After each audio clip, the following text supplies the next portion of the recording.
like 2, Yes? the other's 7. Finally That's all I care about. Yeah. starting to start. Lovely. Oh. Okay. I'm just going to take a second. Sure. Oh, all right. Yeah. So we're just going to roll. Yeah. The pre-show start. We'll pop in here. I'm going to take a breath, and then we'll come on screen. Solid. and I everything feel like will- this is going to be a pretty efficient show. Yeah. If I can be so bold to Yeah. make that assumption. I don't feel like anyone here is really verbose. Yeah, I think in we're a going to be very long-winded way. I don't know. Not that there's anything wrong with that. Hey, if you can make it funny, you can make it funny. Let me I can rarely make long-winded things funny. That's something about me. Like, Imin's just scrolling all of it. Yeah, some of these can be cut short. That one about the kid prostitutes gotta go. That one's gotta go. Yeah.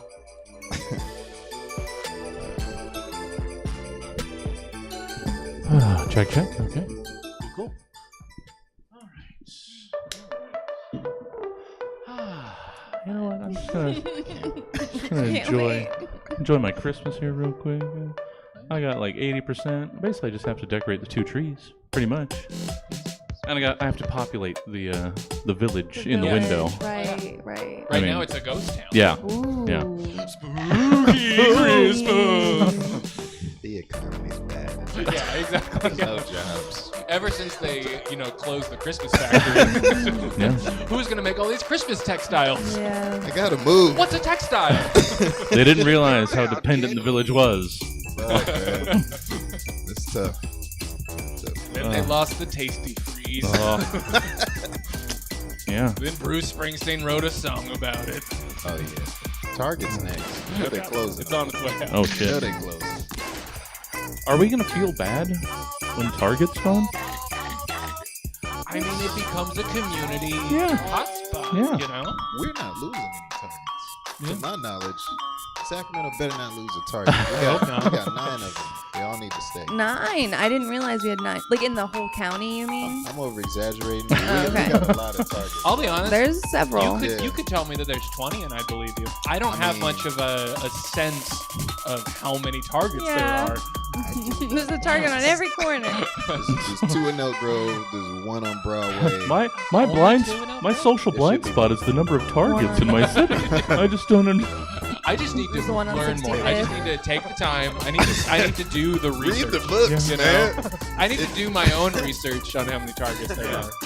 I can't educate you on how Because many it depends targets on where there you're getting your target information. That's true, man. It's fake What target your shit. bubble is giving you. Oh, shit. all You're right. so good in that place. It's the most basic thing about me, which is saying a lot. I'm a very basic person. I think so. As far as my taste and stuff, I don't know. I feel like I'm pretty basic. I don't know. I like a lot of pretty basic shit. That's abrupt. I don't care. Because this isn't ready, of course. Hey. Oh. Hey, Oh. Jesse. Hi there. Are our levels all good? I Do don't you know. I we think they're sound probably okay? fine. I'll probably get loud. I don't know. I'm going to whisper. All right. Yeah. They look good so far. Yeah, why not? Okay. Oh, good to see everybody. ASMR. the Good to whole finally episode. get set up, and now that we're actually started, all the good conversations over. Good. Oh, That's good. We used it all up. Yeah. Yeah. Ah, I'm ready to go home. Yeah. I mean, we don't have to do Thank God I prepared some material. Oh, okay. This Okay. episode Good. we were just all talking about how we were so prepared. Yeah. Yeah. Well, then I wound up being ill prepared. I No. apologize. No. Oh no, I it didn't was mean just to rub Someone it had to make in. it Christmas. I just I One did. of my favorite I had pastimes. to. Sure Well, that's as the shit thing. Wasn't. I strictly hold to, at least as far as, well, and I guess at home too. I don't decorate before the day after Thanksgiving. Yes. That's when I start I my think that's decorating. reasonable. So, Some people think that that's jumping the gun. Hmm? I disagree. I think day after Thanksgiving. I Yeah. think that is very sensible. especially for the theater. I don't want to have Christmas up before Thanksgiving. That just seems Absolutely. gauche. It seems gauche, but it's also, I think it's important to get it in as soon as you can. Oh, yeah. Because I feel like I could use more of a holiday Holiday season. Yeah. cheer. I Oh, want I've been- as much of it as I can. I've been chomping So, at the bit yes, for I'm into it. since October because I'm a Christmas in case Yeah. the to two me, I rooms feel and like 6 October trees. begins it for me. I do, because then I'm in Halloween mode, and it's like holidays are starting. And Sure. then from that point through, it's all just a holiday to me. Yeah. Thanksgiving's is weak, I think. Is the weakest of the Yeah. bunch for Yeah. sure. I love my family, but not for 2 days. I don't really fuck with my family that hard. Well, yeah. That's fair. It's Christmas after Halloween to me. Yeah. It's just a long, just orange and brown lull between Yeah. Halloween and Christmas. It's just get there. Get there. started. I don't gobble the fuck away from Thank you. Oh, but yeah, I did do some gorging last night for sure. We were just As talking. you should. Yeah. Yes. Yeah. Yes. For me, the reason for the season, and I've shouted it from the mountaintops for years, is brown and serve. Brown and serve rolls. Brown and serve Yeah. rolls. I like them. Because they don't exist basically outside of the Thanksgiving and Christmas time. Go ahead, try and find some. I just love them. They're for me. Seasonal fare. You're Yeah. right. Yeah. Do you do the butter sandwich style with that? Is that your like the smash? Do you do like the smash? If you split them. I split them open and then like butter inside. Yeah. If I have soft enough butter, I've Yeah. gotten to the point where I now just have a Leave it dish on of the melted butter Yes. that I just dip. Oh, like Yeah. a That's Jew. kinda- Well, for Wow. that style of roll, I think that's very reasonable. It's like to just dunk crab. it, Yeah. Yeah, See? yeah. That's the only time It's I thought it's to... white trash lobster. Nah, Hmm. that's stealing it then. No, it's good. It's Yeah. good. Yeah. Because our place is a little too cold. We got a butter dish out. Still won't soften up enough to spread over some softy butter. So sometimes you just have to melt it. Or and dip. turn your heat on a little. Well, sure. No, Sure. You pay our $400 PG&E bill. Yeah, If man. that's white trash lobster, is white trash shrimp sea monkeys? Wow. I think it's sea monkeys. Ooh, okay. I got to process all that. But White. We gotta consult Yeah. the 4 white. I think Yeah. it's sea monkeys. just pull down the chart. Where do sea monkeys land on the chart? Yeah, man. They have a whole Sea monkeys are gerbils. hierarchical Yeah. the caste system. There's a Yes. king and Yes. You're gonna get a letter. There's a lot of implications here. Yeah. They're gonna get a letter for sure. All right, I want to test and make sure this works before we get started. Is this going to make noise in the speakers? Is it going to play at all? There it is. Okay. I can't pause it, though. That's okay. One step at a time. Oh, and we are past 8:02. You Yeah. know, That's fine. 20 minutes after. That's okay. It's going to be That's a quickie. okay. It is. I truly fine. believe that. It's going to be a quickie. I'll edit. Yeah. And- Not even necessary. You've never I don't think known- that's necessary. Don't edit. No. We're fine. You've Yeah, never known we're me totally to be fine. Yeah. long-winded, so Also, this is I'm going to be shorter because usually I like type up my patter and a couple of the intros before the show. I didn't have time for that. So Okay. I'm going to be coming in hotter Yeah, than usual. love it. So Be we're already going to punchy be as faster. shit. Just yeah. This is this one. This is how you do it. Tell me what you got. I'm scared. let's do it. Let's do it. That's all I have time for. Because I did all this. I'm gonna cry a little bit. Uh, I'm just happy to have Christmas back. It's my favorite. I'm dressing this place up. Absolutely. Yeah. And I got more ornaments. Ugh. All right, let me make sure I did one thing, and then we will start this ish. I didn't, so let me do that. And Well, yeah, you can do and that. plus we don't have, unfortunately, John's. This is the problem when you have children. You end up with sick children. Oh, So yeah, no yeah. 10 o'clock Oh, tonight, gotcha. No 10 unfortunately. Okay. So we can just languidly lounge about, stretch our legs, loosey-goosey. Doesn't matter. Yeah. All right. Great. Because the 9 can go. Oh, yeah. Yeah. They're used to it by now. Yeah. All right, let's do the thing, though, because I don't want it to. So let's just get started. Thank you guys for tuning in at home. Thank you for being here in person. Let me make sure we got everything all set, and we will start this. Oh, I do have to take. Oh, yeah, I got Michelle and Imin in the wrong places. Thank you, Poor. Sorry, your names are. So I'm I mean, Michelle I don't know tonight. that you. Oh, and I'm in love. Yeah. Yes. Have fun with that. Yeah, And I the mean, I job think application. Michelle. I You think should Michelle write a could. joke about that. No, Michelle That could should pull be off something Imin, you but I don't know that incorporate Imin into could pull off your, Michelle. your material so and that's- something Tonight? to acknowledge it. No, your new name, I'm in love. Yeah, it's harder than it looks. I believe you. Alright. Yeah. But my name too. I guess. Yeah, People. Michelle. I'll figure it out. Yeah. I love the optimism. Give me 3 months. I'll figure it out. I got it. I got this. Just let me. I will not be try. daunted. Look, it's gonna wear take this.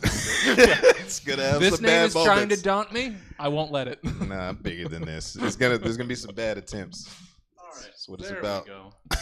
Because I couldn't have any more hurdles. Let's do it. Oh.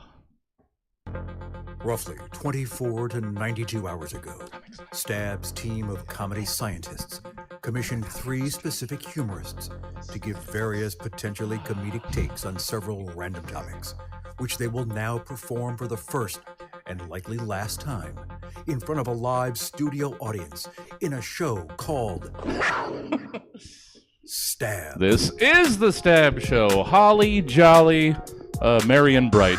Let's meet tonight's panel. Our first panelist once wrestled an inflatable alligator in a kiddie pool filled with pimentos. See, I can do it on the fly. Michelle Petro. Our second panelist likes to do cartwheels, but only indoors. It's Imin J. Love. And our third panelist knows your secrets. I was going to do more, but we're going to leave it there. It's Cory Barringer. Improv class is coming soon. Yay! Yeah. And I'm your host, Jesse Jones. Just pleased as punch to see you. Welcome to the Stab Show. Hey, did you know that you can listen to the show on Saturday nights at 11 p.m. on KUTZ 103.1 FM? You do now. Wow. Don't act like you don't. Yeah, driving home after the bars, driving between bars. Good timing for the show. I think. It is, I think yeah. it's a good slot. Oh, yeah. Yeah. You can be coming home, or you can just be in between stops. And you can get the Stab Show. There's something really magical, as I'm sure you've experienced this before, Yes. where you're driving late at night and you're flipping through stations and you're like, what the fuck is this? You know, and it's usually some college station or something like that, but it's something so wildly different than you've ever heard. Sure. And I feel like Stab can absolutely do that to people. Well, I've had a couple times the pure joy of like a night where I'll have a really good regular exclusive blend show, and then we'll finish up the night, and I'll go home, get in the car, start it up, and there's the Stab Show on terrestrial radio, and it's just That's cool. It feels good. Feels like I've done something. Because you have. Oh, thanks. Yeah. I'm not going to undercut it. No. I'm going to allow that. Yes. Move on to Michelle. Hi, Wow. Michelle. Good to have you. Hi, Jesse. Great to be here. How are you? That's what I have to do. I have Leaps to. and bounds. Yeah. How sad is that was leaps and bounds improvement? I have to move on to a thing before I say the second half of what I was. Michelle Petro. Hey. Hi there. How are you? I'm good. Yeah? You know? Yeah. Okay. Yeah. Good.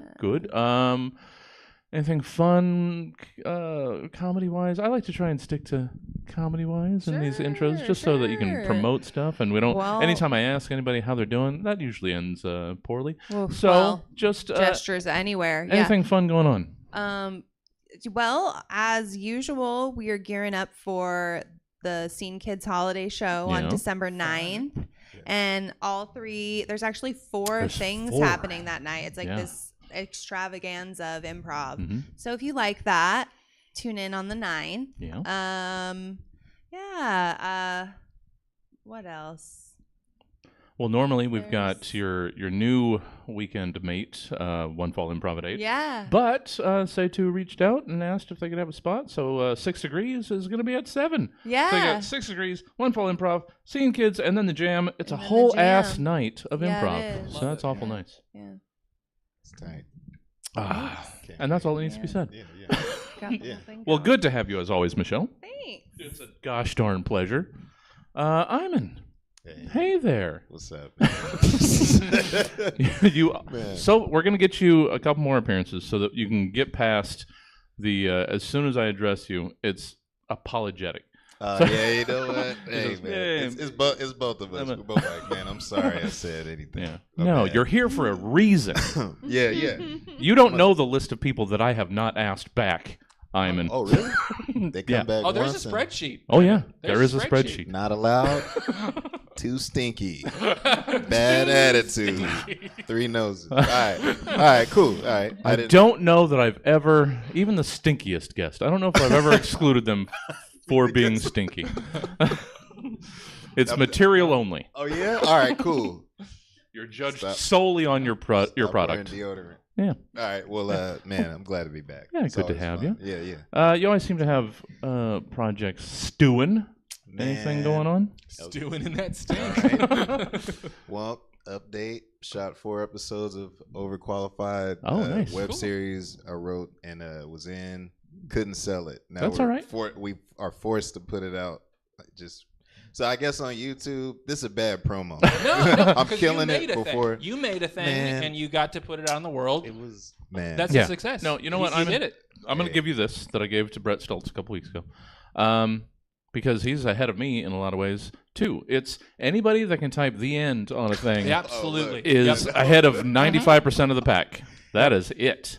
Yeah. That's the main thing. If Because it's not the just- last thing you're going to do. Yeah. Hey, it's just It's- the money.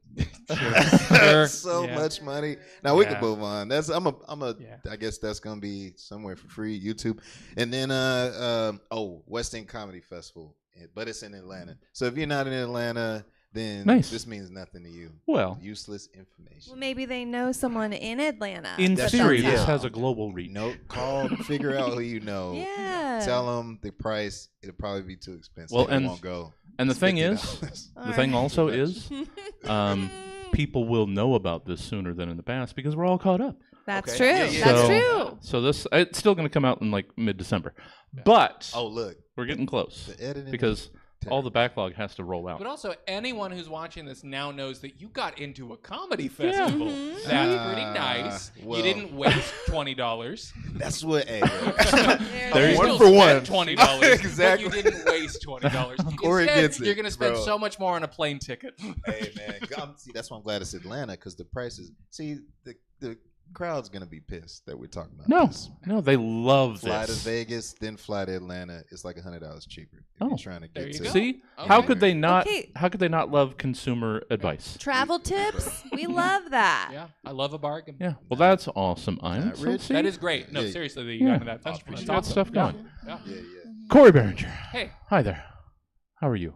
I'm doing really good. Yeah. I've been having a really nice weekend. Awesome. It's not even the weekend. That yet. isn't. Jesus We're Christ. still not but like, even- you know, I had yesterday off and then today Yeah. off, so it's just like the weekend has begun. I have like 5-day stretch of no work. Ooh. Because I do have a dentist appointment on Monday. Oh, okay. But you know, it's fine. It's fine. It's still technically vacation. Yeah. I'm calling it Yeah. vacation. It's an hour So- of pain instead of 9. Yeah. So you're yeah. fine. So it's you know, I'm trying to be as like creatively productive as I can, like Okay. in this 5-day stretch. So today Sure. was like a comedy day. Tomorrow I'm gonna try to maybe do a little more comedy stuff, maybe work on some music. You know, I'm just trying to like Nice. actually take advantage of the time and not just scroll pornography. Sure.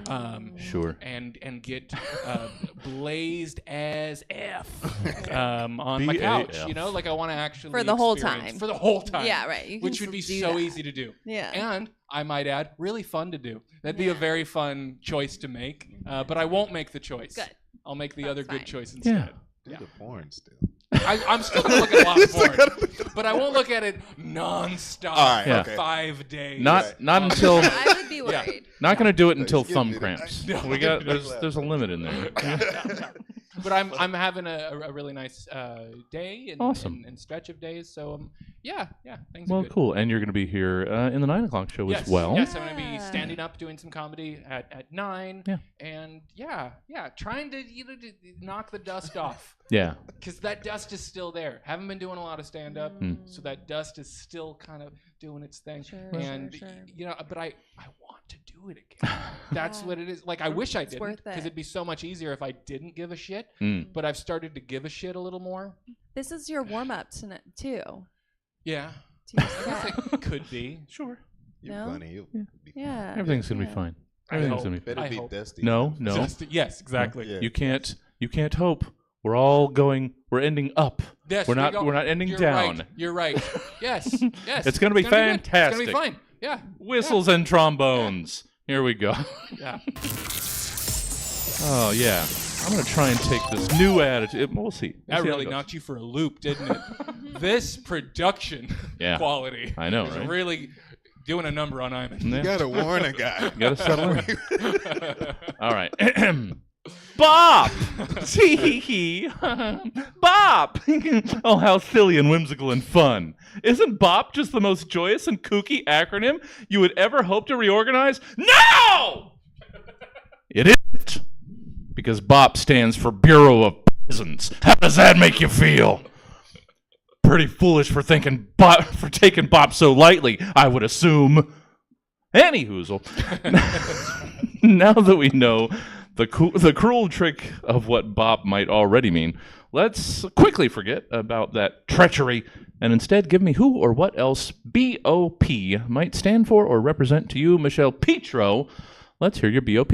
Okay, I went above and beyond and have three ideas quickly. Nice. One sentence to explain them each. Sure. I'm not doing some long thing. Okay, so bandanas oftentimes pop.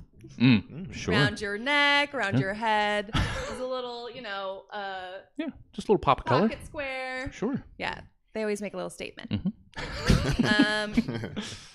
Bermuda's obtuse perplexions. Ooh. Yeah, why do we fear the Bermuda Triangle so much? Well, How long do we need to keep fearing it? I don't know. Ooh, pop. Perplexing. It's that, yeah. And then this is the last one. Bonhomous oppressive pop. Okay. It's for like, oh, that song bops, Okay. It's like that earworm that just is like always in your head for eternity. All right. That's what, when you're like, oh, that's a bop. It means bonhomous oppressive pop. It's just Okay. Oh, okay. Okay. always I love there. that Pop made it in twice. Yeah. Pop. Yeah, because wasn't the Oh yeah. those often But Pop? it was another meaning Yeah. for it. Yeah. They're homonyms. Yeah. One is a abbreviation for Yeah. popular. For popular. There you go. Cool, See? thanks. Yeah. Oh. No, I'm trying to fight off the ones that get stuck.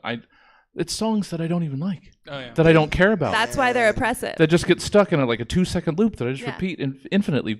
I hate it. Yeah. You ever sing them?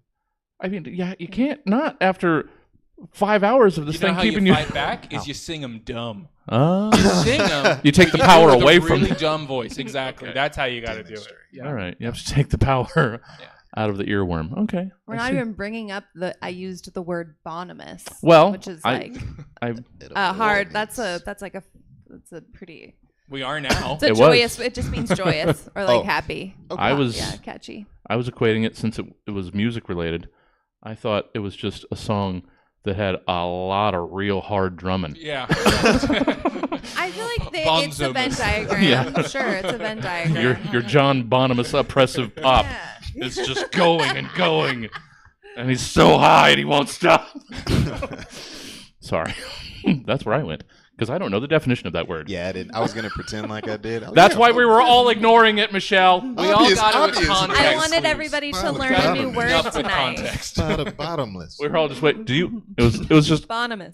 knowing eye contact. Do you? like, No. I Do don't no? None of us. Then we're not going to say a thing. We're gonna let it pass. All right. This is how the show stretches out. Yeah. I feel so dumb now. Imin. Hey, Hey there. What do you have in way of a BOP? All right. All right, guys, buckle up. Because, okay, so BOP. Now, this is a serious group. Like, Yeah. in all serious. Okay. No joking We're around. not here for fun. No, this is for real. This is a group called Boys Over Policing Puppies. Mm. Because, for real, because you ever see a puppy and it's all playing around and shit and trying to just looking cute, no sense of responsibility. Sure. It's disgusting. Yeah. To us. Oh. So okay. so what we do is we'll patrol the streets, and we see a puppy fooling around, we'll do something about it, and Don't like your be group. like, hey, get a job, just learn to speak English and get a job, and that's what BOP is all about. Yeah. Also, we believe puppies should go to jail Mm. because where's their social security numbers at? So that's what if they ain't got the puppy papers, then No. they should go to jail. Just skirting the law here. Yeah, I'm sorry, man. That's I don't mean to get political. No. That was. Sorry. I hate your group very much. I hate them a lot. We're rebranding. It's tough. Just let puppies just prounce around with those big old tongues just lolling about. Just let them have fun. I hate your joy. Yeah. Let me bottle their breath. Oh, I need that puppy breath. That is, I hear a lot of hateful things on this stage, Imin, and that is the worst group I've ever heard. I need work. I'm not gonna lie. Oh, thank you, Imin. This is a place for that. So bad, okay. so bad. Corey, how about we wrap up segment 1 with your BOP? Well, Jesse, winter is just around the corner, so you know what that means. Picnic season is finally upon us. I love everything about a picnic. The food, the drinks, today's hits and yesterday's favorites bumping on a Bluetooth boombox. But the best part of a picnic, it's the people you share it with. Sure. And there's no better example of this than with the newest trend in outdoor recreation. They call it a BOP, and it's been sweeping the nation at a rate that some critics have called legitimately concerning. Now, of course, I can only speak to my own experience, but I personally feel that their concerns are a little exaggerated. I ask you, what could be more wholesome than a boys-only picnic? Picture it now. A frosty late morning. Grass still wet with dew. So you spread out a red and white checkered blanket for your bros to hunker down on. It's a big blanket, but there's 8 to 10 studs on it. So yeah, it's a bit of a squeeze. After a hearty breakfast of Slim Jims and mimosas, it's time to throw the pigskin around. This is such a classic American pastime, and one of my favorites, really, especially when it's my turn to be the pigskin. The game always starts with some structure, but ultimately turns into just wrestling in the grass. Some guys will say, come on, let's keep score. But my thing is like, it's not about that. No. It's about community. It also serves as a practical purpose of warming us up in the chilly breeze. Yeah. Speaking of chili, we made some, and it's spicy as fuck. Nice. It hurts real bad. But no one at the picnic is saying a word about it. We're all just chuckling some version of, that'll get the job done. After lunch, we're too tired for more roughhousing, so we kick back on the blanket and look at clouds. Everyone is someone's pillow as we point to the sky and call them out. That one's a dragon. I see a choo-choo. Can we stay here forever? Oh, that last one was me. Oh. What's so wrong with a boys-only picnic? Nothing. Not What's a goddamn so thing. You both used boys. I know. Oh. I know we did. I like that. I like when that happens. Yeah. I didn't get invited to the picnic. I'm pretty pissed off. Well, it's also not real. It's fiction. For now. Peek behind the curtain. Today it It's is. a puppy thing, isn't it? You plant that seed and think boys-only picnics aren't going to start popping up? Yeah. It's gonna happen. Except it seems too chilly. I Yeah. don't know. You lost me there. Well, no, that's what the hunkering So you is have for. to get the body We're all warm? real close Okay. to each other That's on fair. that And the blanket. chili. And the chili. Yeah. And the So chili. we're making warmth Oh, yeah. because the wives aren't there. And the rough housing and Yes. the yeah. Gals stay at home. Oh, no. Boys only. Yeah. Hell yeah. Yes. It's not a big blanket, guys. All right, we got to go. Segment 2 is bulletin board. Do I like speaking to people about things? I do not. That's why I like bulletin boards. I didn't change this one, so I'm skipping. So in bulletin boards, you're simply asked to give us 3 things that you might find on a bulletin board hung in the break room of the physical manifestation of a specific imaginary place or concept. I'm working on enunciating. Today is mostly imaginary place or concept, good vibes. If good vibes had a headquarters, and inside that headquarters somewhere, a kitchenette with a slab of cork hung in it, what then might you find on said bulletin board in said break room? Send it. I don't know. I actually did write that. I don't know why. So 3 times around, each of you with 3 items that you'll find on the Good Vibes Break Room bulletin board. Yeah. Michelle, let's hear your first of 3 Good Vibes Break Room bulletin board items. Awesome. Here we go. So there's actually this hand-woven basket that's like attached to the cork board, and it's filled with takeout menus. Oh. And each menu has like handwritten notes of like the staff names and like special deals and different things and like, tricks and tips and dish ratings. Yeah. Like a little bit of secret menu secrets scribbled in the margins. Yeah, nice. Those are good vibes. Yeah, seriously. Yeah, see, we're setting the groundwork for what. Here we go. Yeah. We started. There it is. Imin, what do you have in the way of a good vibes break room bulletin board item? Okay, I feel bad because I went the other way on this. Okay. I'm actually the head of HR at the Good Vibe headquarters. Oh no, and it's not Good Vibes HQ. No, I mean, listen, there's been some stuff. I posted big no-nos on the bulletin board. Sure, you got to rein in the vibes. Yes, because it's getting out of control. Boundaries is good vibes. Yeah, it is. The first one, we noticed there have been some playful joking around that could be misconstrued as bad vibes. So no more mama jokes, guys. Okay. That's gotta fair. go up there. I have examples. Please. Seriously, you can't say your mom's so fat when she goes to a city with no people in it, the population triples. That's gotta stop. You can't say no more. You can't say your mom is so fat she's from both sides of the family. Sure. And this one, which the worst one that's been reported, your mom's so black that people think she's naked at funerals because that's racist and it's bad. Oh no, it's bad for moms. Bad vibes. So it's double. I'm sorry but you're moving on. Though. Yeah. I I apologize. And then you think about it. Those are just the ones that have been reported. Yeah. And it is going to get worse over here. Yeah. Not ideal vibes. Yeah. Oh. Thank you. We have to rein those vibes Yeah. in. Corey, Good Vibes Bulletin Board, number 1. Free hacky sack lesson. All the tear-off tabs have been torn off. Yeah. Oh, dang. Yeah. Oh, we got to refresh the tabs. Or I just don't have any more time to hack. Tell Terry Tabs to bring us more tabs. And you don't bring in another flyer. You just tape on more tabs. My visceral reaction. I'm embarrassed. Okay. Yeah. Second time around, Michelle, Here we your go. second Good Vibes Break Room Bulletin Board item. It's a notice, also from HR actually. Okay. Funnily enough. All right. Yeah. See? But this notice says anyone looking to work 5 days a week needs to check themselves before they wreck themselves. Yeah. Yeah, A perfect. happy and healthy life starts with ample sleep and plenty of R&R.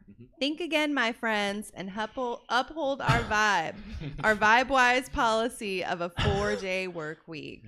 Wow. Vibe wise. Ooh. I hear that. Yeah. Vibes That's a are whole good over there.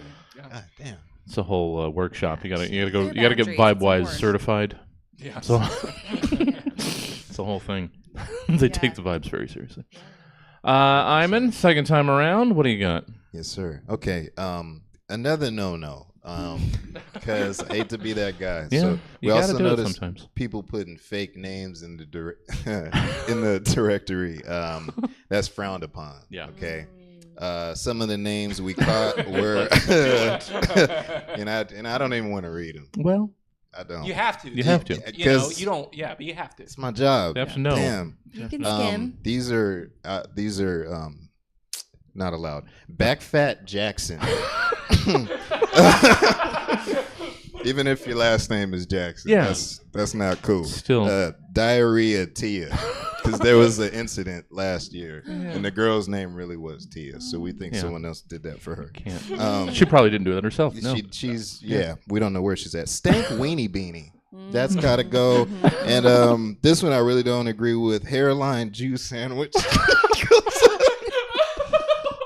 Because for obvious reasons. Yeah. Right. Because There's several obvious reasons. Yeah. Just leave your actual name in there. Yeah. we got to email you. Yeah. You can't just put @gmail.com Yeah. at the end of that. I mean, you probably could. Give me a real email. The problem is you probably could. We can't That's the reach problem. you digitally, bro. It'll go to Fatbackjackson at hotmail.com. It's all on Teams anyway. Oh, thank you. Yeah. No, they did it on. You can do it on there too, by the way. Someone did that All on my right. job. Yeah. We're trying to have some sort of order in this office. Thank you, Imin. Cory, second time around with good vibes. Break room bulletin board. Intermediate hacky sack lessons Hell yeah. and drum circle. Some tear-off tabs have been torn off. Oh, All right. Yeah. Some. Just some. Nice. Well, I think it's the drum circle that's turning some people off. Yeah. And this doesn't say free. It probably has a cost. Didn't. You know? Yeah. they've got the that sort of entry. It's pay what you can. Yeah. Free 'cause entry. Now you're intermediate. You should Yeah. probably, Oh yeah. kick a couple shekels their way. Right. Yeah. Pay what you can. Yes, Pay yes. what you can. It's good The guy's got intermediate skills to teach you. You should want to give At the him very something least, anyway. barter. Yeah, You're probably going to right. barter. Oh yeah. For it. Yeah. Yeah. Yeah. Michelle's turn. Yeah. My turn. I Yeah. was just getting lost in what to barter. That it wasn't too obvious. I don't know, like snowboard bindings. I'm not sure. Michelle, third time around. Good vibes, break room bulletin board. What do you got? Well, obviously, there's a whole section of just Polaroids of all the pets that have come into the office Oh yeah. with their names, you Yeah. know, so everybody sees all of it. And all of them have Employee of the Month frames. Yes. Yeah. They're just so happy in the pictures, too. Like, Yeah. they're treated like royalty when they Of course. There's a lot of month overlap, too. Oh, yeah. but Yeah. They just let it happen. No. Yeah. Who's going to question it? When two Labradoodles come into the office in a month, they're both Oh my Employee gosh, of the Month. absolutely. Yeah. Every dog is such a good employee. Yeah. Imin, third time around. Let's wrap up your last bulletin board for the good vibes. Okay. This one's actually pretty bad. Okay. So it's just two updates. We found out someone has not seen any Owen Wilson movies, so they're gone. Yeah. We whooped their ass on that. I mean, he's the mayor of Good Vibes. Yeah. Can't even talk. Also, an update. Tia, like we said, actually did have diarrhea at the office. Oh. Well. And she's suing us. So That's fair. That's fair. She screenshotted the name change.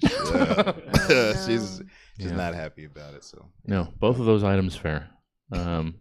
You do have to have a Wes Anderson movie club membership to be in the Good Vibes HQ. I mean, we really got that guy good. We whooped his ass. He's Good. probably also going to sue us. Well, We're going out of business. they really adhere to their vibes. Thank you, Imin. Cory, let's wrap up some good vibes with your third of three items on the break room bulletin board of Good Vibes HQ. Advanced hacky sack lessons taught by a dog wearing sunglasses. There are no tear-off tabs. The dog only appears to you when the vibes are right. Yeah. Yeah. That's how you know. There it is. There it is. Yeah. He fully Spuds McKenzie's right in. Yeah. Just when the vibes are right, he'll show up. Hey! I hear you really know how to hack. You can talk? Sorry. Moving on. Thank you. Segment 3, it's recipes. We're all different. And more often than not, the things that have happened to us are the things that shape us. Oh, God, schmod. No, that's not what I meant to do. But, we're all shaped by the items and occurrences and happenstances in our lives. And we all know that snips and snails and puppy dog tails are what little boys are made of. And sugar and spice and everything nice are what little girls are made of. But in recipes, you're asked to give us your recipe for what goes into the makings of these other various stuffs and things. Michelle Petro, I've got a real good feeling that you've got a real good recipe for a perfect fall evening. I sure did try.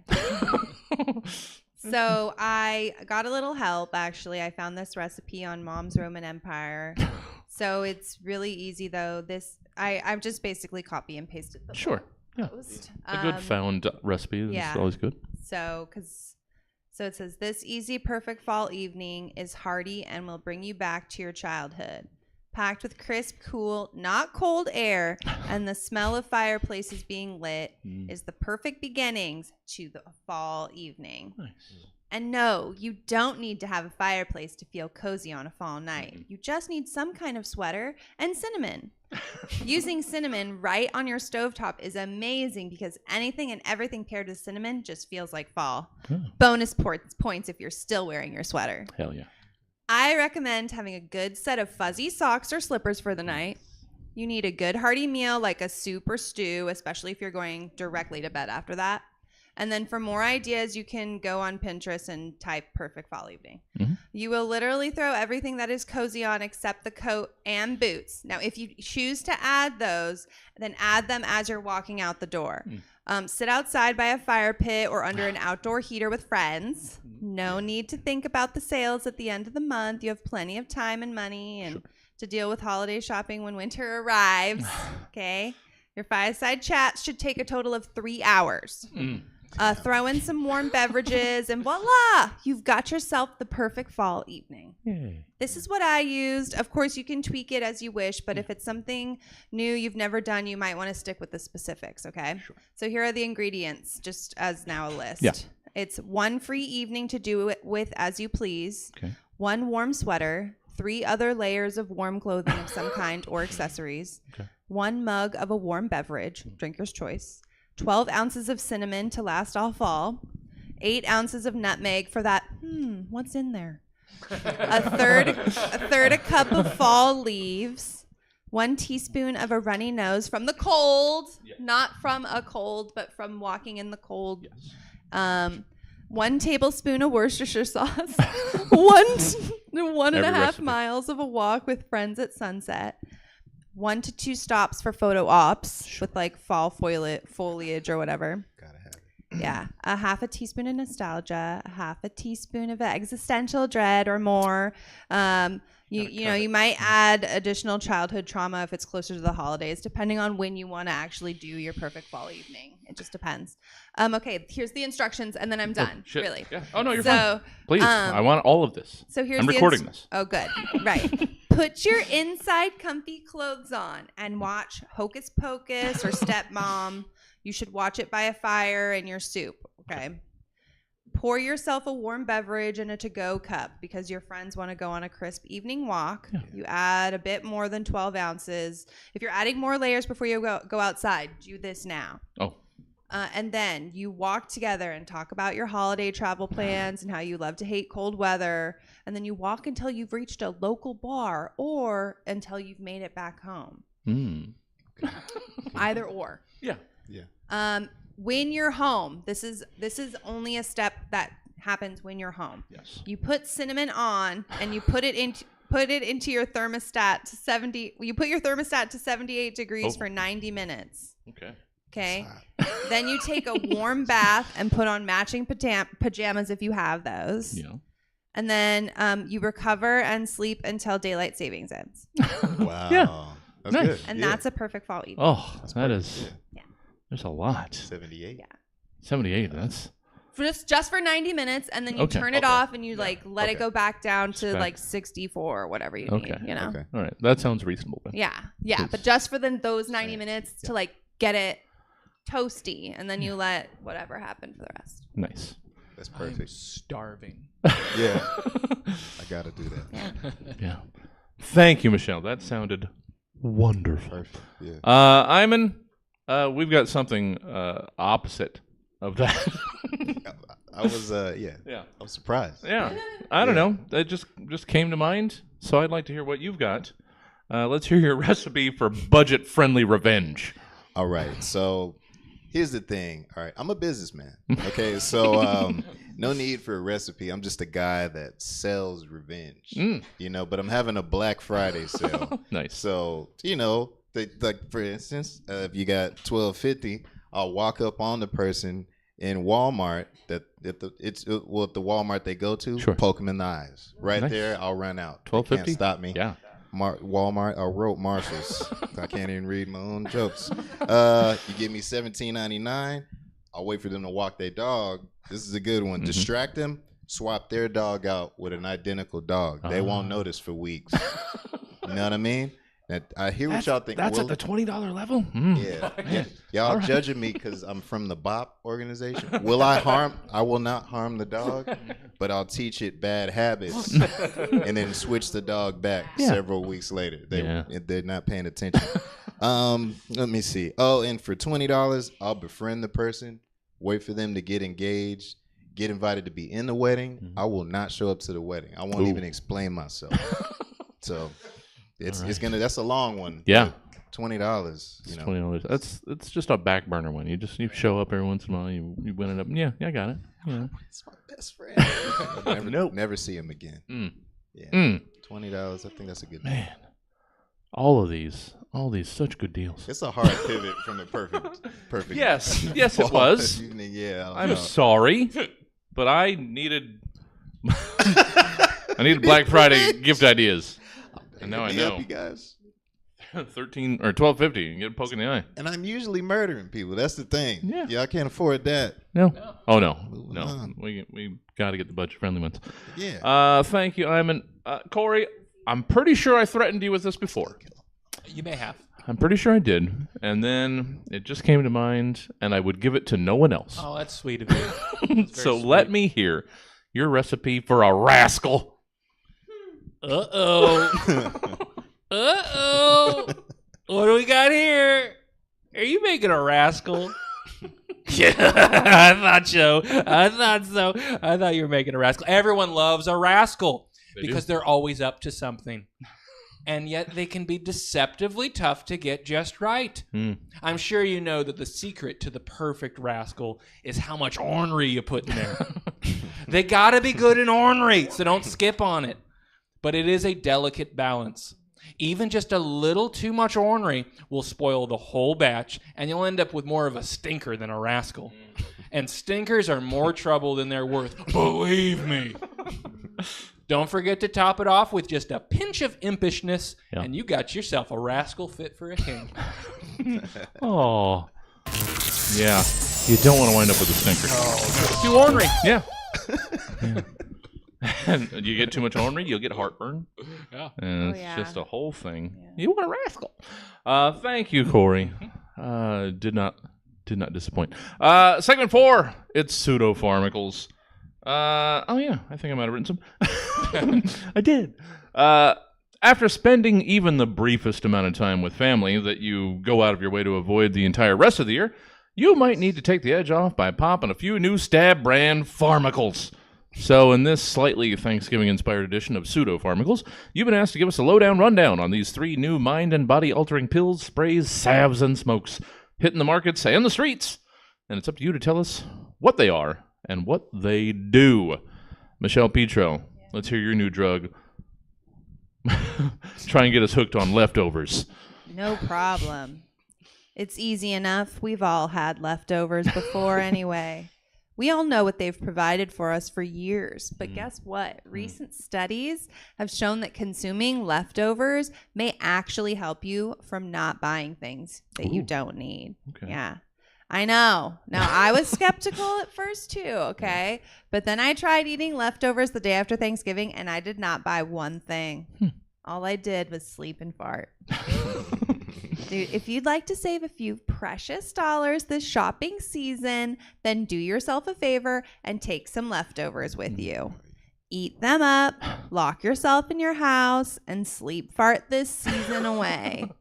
Don't fund our genocidal war machine. Instead, dream about wandering around your local grocery store, running into your exes. Wake up, have some mashed potatoes, fart, and dream again of some sunny day at a BOP that Cory is in, that Cory's hosting.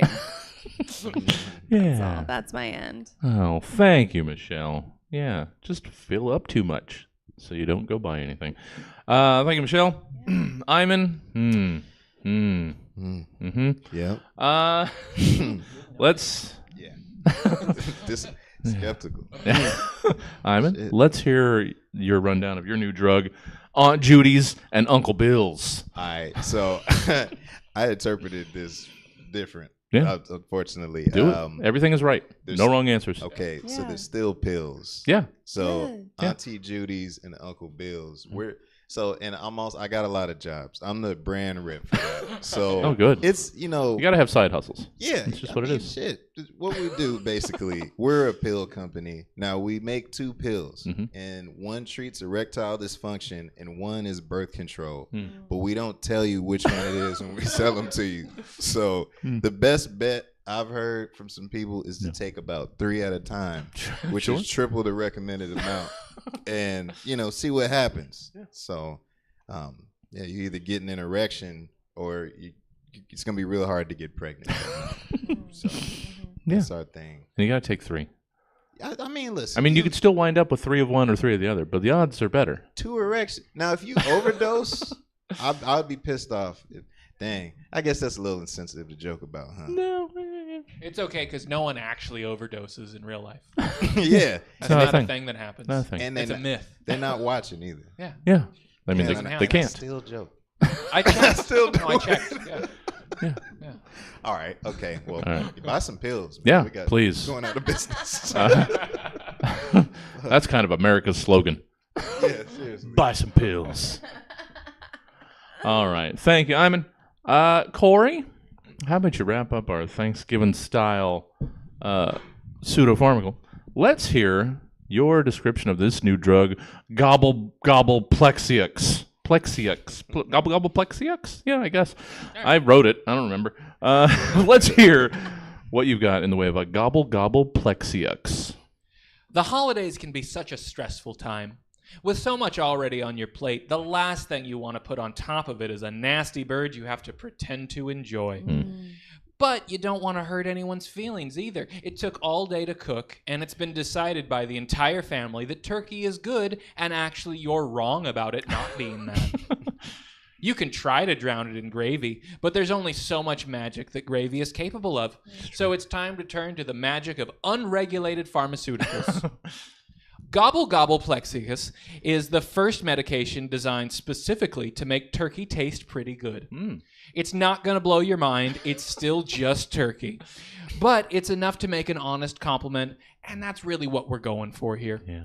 Side effects are guaranteed to include headaches, nausea, hoof and mouth disease, and the need to say gobble, gobble, gobble while you eat. Ask your doctor if Gobble-Gobble-plexiux is for you. Yeah. Yeah. I can't believe we didn't do side effects. Side effects. Howdy, Nice. folks. Kind of a Welcome. necessary We- beat have ya. in that segment, I think. Son We of a broke the gun. law. I thought everyone would do it. Yeah. That's why I didn't do it. Yeah. Fuck. Welcome, everybody. You get bonus coverage. Hell yeah. It's the end of the Stab Show. Hey there. Oh, no, no. What, are you here for the Apologize. 9 o'clock? Yeah. Oh, well, That's yeah. cool. I would All hope you didn't show up for this that was supposed to be at Yeah. 7:30 at 8:45. So yeah, you get a little teaser. You get to whet your appetite for the 9 o'clock show. So enjoy. And this little rascal's in it. Yeah. He's in the 9 o'clock. So you get a little taster. But this is a little tester. podcast we do, so we all just Yes. wrote material beforehand. So Yeah. that's what's happening now. Yes. I like to explain sometimes to wandering audience For who sure. Stab, because this can be a strange show to Oh, walk yeah. in on. I'll just Yeah. say that right at the top. It's Oh, yeah. because it out of context. Yes. For sure. bereft of that. Oh So, no, yeah. I've faced that. Yeah. And then I faced the back of the heads of that. Oh yeah. Oh yeah. All right, Said but yes, so these guys got some material to write a couple days ago, and now they're reading it for the first time. Yeah. And we're in segment 5. It's the end of the show. It's location, location, location. Now, some people want to start businesses, help out their fellow man with their goods or service, but they'll drop that business in a place that might not necessarily want that. That is the premise of location, location, location. So, right now, you guys are opening new businesses in a location that might be less than ideal for said business, but you got to make us want to patronize your wares any darn way. So, let's hear what you got. Michelle Petro, Yeah. let's hear your business. Make us want to be a part of this. Michelle, you sell cozy, stable lives to extreme athletes. I do. Imagine you're a wingsuit Oh. person or a ultra runner marathoner, and we're sitting at a table. I'm talking to you right now about this. I've got the contract out. Listen. After a long day of wingsuiting down the Alps or running your 90-mile ultra marathon through the Sahara, the only thing missing is a cozy, stable life. Yeah. Let's face it, joints don't last forever. I'm not saying you'll dive into this cozy and stable life tomorrow. No, this is a many years commitment, not unlike your extreme competitions. You're the kind of person who understands the bigger picture. You'll race to the couch. You'll, from the end of the earth to your custom home in a quiet town of your choosing. The constant beating drums of adventure, they can be played in your custom home VR theater. Okay, think about it. You want a bidet? Sure. You want whatever you want in your kitchen? We've got it. Home gym? Yeah. I can do that. Okay, your income from winning so many prizes has afforded you this cozy and stable life. Yeah. And you can customize it to your lifestyle. You can choose living in the Rocky Mountains. You can live in the high Sierras. Whatever kind of active, extreme, semi-extreme environment, go for it. You can't go wrong with a cozy cabin and a stable design fit for your radical needs. And either place has primo weed. There it is. So anyway, let's keep talking. I'll give you my business card and let me know when you're back from being out of town. Yeah. Yeah. Thank you, Michelle. I get the job. We'll see. Maybe. We'll see. Michelle Petro, how can people get more of you and what you do in their lives? Well, you can visit me here on the second Saturday of the month. Yes. At 9 p.m. and see Scene Kids. And yeah, I do. I'm in a all lady troupe called Lady Business. Yeah. The third Saturday of the month. Yes. Okay. Yeah. Oh. Yeah, I don't have. Just come back to Stab. Yeah. You'll see things. Sure. Yeah. Yeah. We get Michelle around here as much as we can. But yeah, second Saturday, Scene Kids, always a good time. Thank you, Michelle. Good to have you. Thanks, Jesse. Always fun to be on Stab. Always a treat to have you. Imin. Yeah. Hey there. What's up, man? Let's see what you've got. Let's see if you can convince us to want to partake in your wares. You are launching your new energy drink in Laid-back-sburgh. Yeah. I think I can do it. So that's I've had other jobs all night. You guys should have been there. Yeah. All right. What's up, Laid-back-sburgh? How we feeling? You guys all right? You guys cool late? You guys laid back? That's because the name. Okay. I just wanted to ask. Okay, this is my name is Imin, founding member of Boys Over Policing Puppies. There's a reference to the joke from earlier. Yeah. All right, I know everyone's not a fan of that group or any of my ideas, but hear me out. Yeah. I've got a great energy drink, and it's called the Stay Awake Shake. This is good shit. Because you ever been somewhere being all laid back and think, I should have a poorly timed outburst that alienates everybody in the spot? Yeah? Okay, well, this is the drink, I think. We got testimonials also, so it's not just me saying this stuff. Frank drank the shake. You don't need his last name. No. Frank drank it. Now he's not in his grandma's will because he called her a bitch.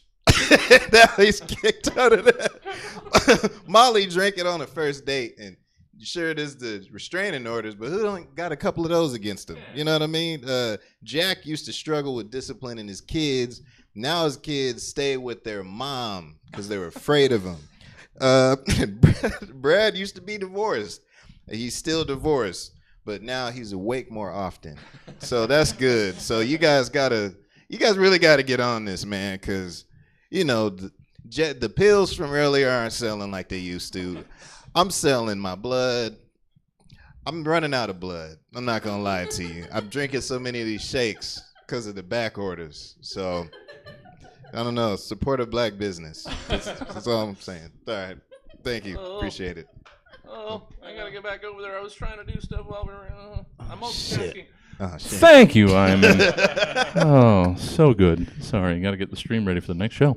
Imin, how can people get more Imin J love in their lives? You know what? Instagram, Imin J love. Yeah, just go there. Sometimes stuff that's worth posting is on there. I was gonna read more fake names, but nah, we're over. Well, You want to see more fake names? Go to my Instagram. I'll post them all in the story. Oh, please Nice. do. 'Cause that Yes. was a delight. Yeah. I was Yeah. enjoying the I fake love names. the testimonials. Oh, They were yeah. you good. could just My roll those girlfriend out. didn't think any of them were funny. Oh. Back Fat Jackson. Fat Jackson. You got us She- right out the Well, gates. she's not That's gonna be in totally year one. wrong, but I'm going to yeah. be thinking of Fatback Jackson for a while. Oh no, Fatback Jackson, completely different guy than Back Fat Jackson. Oh yeah. See that dude? His back just too big. The one's a superhero. That's his nemesis, man. One just likes that really thick cut of pork. Robs you with his back. Give me all your money. Just take it. All right. No, I'm looking Damn. forward to the rest of the list. Thank you, Imin. Hey, Cory, before we wrap up this episode of The Stab Show, how can people get more Cory Barringer where they work in bank? Yeah, I'm here a bunch. I host a show first Fridays of the month at 9 o'clock with Emma Haney. We do an improvised stand-up show called Warm Takes. That's a lot of fun. Yes. I'm around town. I mean, you can find me on Instagram, Twitter, all that. Yeah. Hunky Cory is I still the have handle your- I usually I use. still have your TikTok up here. Yeah. Then There's the that. TikTok. That's fine. Yeah. Cory Barringer. That's my name. you go. But yeah, that's what's going on. Yeah, always a treat to have Cory around here on this program and on others, to like be. the show Thank that's you. coming up Yes. in just a couple minutes. Yeah. Yes. It's a Stab Comedy Showcase. It's stand-up. It's a good time. These people know. They're here for it. Cory, let's close this out. I don't know why I did this, but it just came to me out of nowhere, and I thought it sounded like a fun thing to do. So let's hear. Hopefully everybody gets the reference. Yeah. There's a real It's- possibility here that it's a visual gag on a podcast. It's a medium. visual gag in the theater of the mind. Yes. This isn't a new thing, so people might have some reference. So, Cory Barringer, you run a convenience store located in the MC Escher lithograph Relativity. Everybody know that? All right, one chuckle. This is going to go great. With all the stairs going back. You guys, you'll look it up later. Is it so wrong to say, have you ever seen, been in, a college dorm room and there was, it's a print where, the stairs are going in weird they're all directions? and twisted. stuff? It's that. It's kind of an optical illusion thing. Yeah. That's MC Escher is the artist who did that. So that's the silly See, premise. they that we know now it. They just Okay. don't know the specific name of it. Everybody has A lot this of people knowledge. don't know Escher as a thing. Yeah. So now unless we've got they that. wasted money on art school. Yeah. Or we could just take a break and everybody can look it up. Or having and a then- calendar. Yeah. Okay. All right, Anyway, yeah. So that's I run a convenience store Yes, in that print. in that world. Welcome to my convenience store. Would you please like to buy it from me? Sorry to come in hot right at the top there, but I am a desperate man. This was not the investment I dreamed it would be. In my dream, this would be an ideal hangout for groovy college stoners. What was I thinking? Well, I wasn't thinking. I was dreaming. And the problem with dreams is that they're also full of insane shit, like stairs that go nowhere and shapes that make no goddamn sense at all. The most frustrating part of this entire ordeal is that it's so close to what I dreamed it would be. I knew I wanted a Slurpee machine, and I got one installed, but I thought that the gravity thing would apply to that too. Nope. Apparently, you can walk upside down, no problem, but any beverage you hold follows its own rules, I guess, because it plops right down or up on the floor or ceiling. Now the stairs are sticky, and I can't hire anyone to clean because they say the entire store is too unsettling to be in for more than a few minutes. I don't expect you to buy this store, but I hope you'll learn from my mistake and never follow your dreams to their conclusion. You know, it was difficult, but I got out of it what I wanted. So bless you, Cory Barringer. You're welcome. Bless you. And the Stab Show is over. Thank you for joining us. And, of course, thank you to our incredible panel, Michelle Petro, Imin J. Love, and Cory Barringer. Now, if you liked what you just heard or watched or was a part of in any way, well, you can check out the Stab Show on the podcast provider of your choice and get another 375 episodes just like this. Oh, it's too many. Admittedly, it's too many. But Spotify, SoundCloud. No, yeah, we were on SoundCloud. Or the Good Pods app. Or you can join us here at 7:30 at Stab Comedy Theater or Stab TV every Friday night But that is all the time we got for you tonight. I've been your host, Jesse Jones, saying it's time to set up your decorations. It's the day after Thanksgiving. You're allowed. Seriously. Good night. Yeah. Thank you, everybody. That's that. I'm glad you That guys was popped in for wonderful. this. That Yeah, worked that's out really fun. great. I love I'm it. going to start some. That was fun. Yes, that was a good some of time. this. That was good vibes. And I am going to get the stage set for the 9 o'clock show, the Stab Comedy Showcase, with Cory Barringer, Mariam Musavi, Lord of Zion, and Willie Travis. It's a heckin' good lineup, so stick around. You're already here, so good for you. You guys stick around at home. I'm going to get things set up. Thanks for hanging out. Stab Comedy Showcase will begin in longer than it says on there. I'm just going to change that. There. No predetermined time. There you go. I'll be right back. Alright,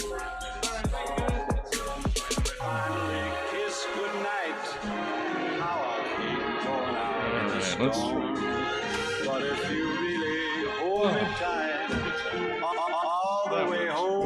God damn it.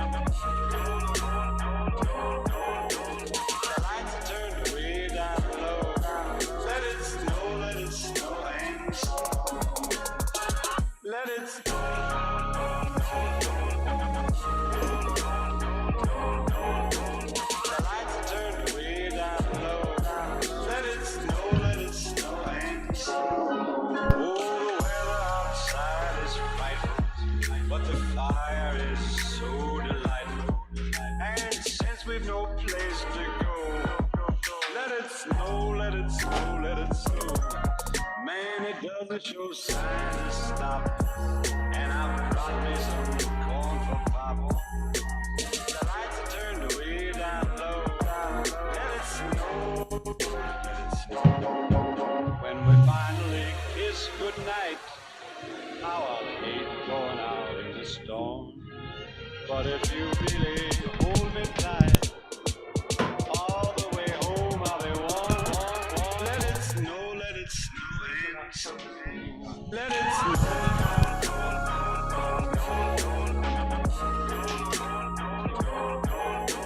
The lights are turned way down low. Let it snow, and snow.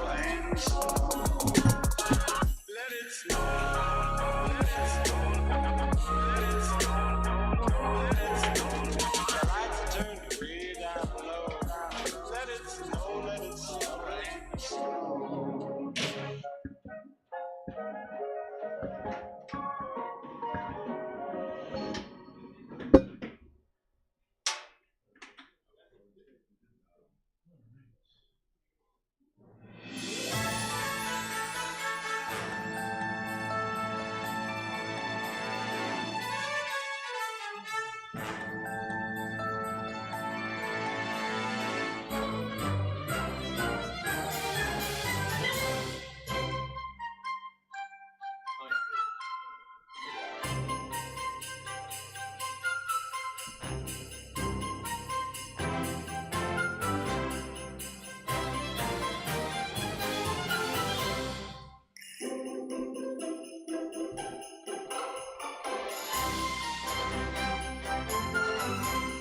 Welcome to the Stab Comedy Theater.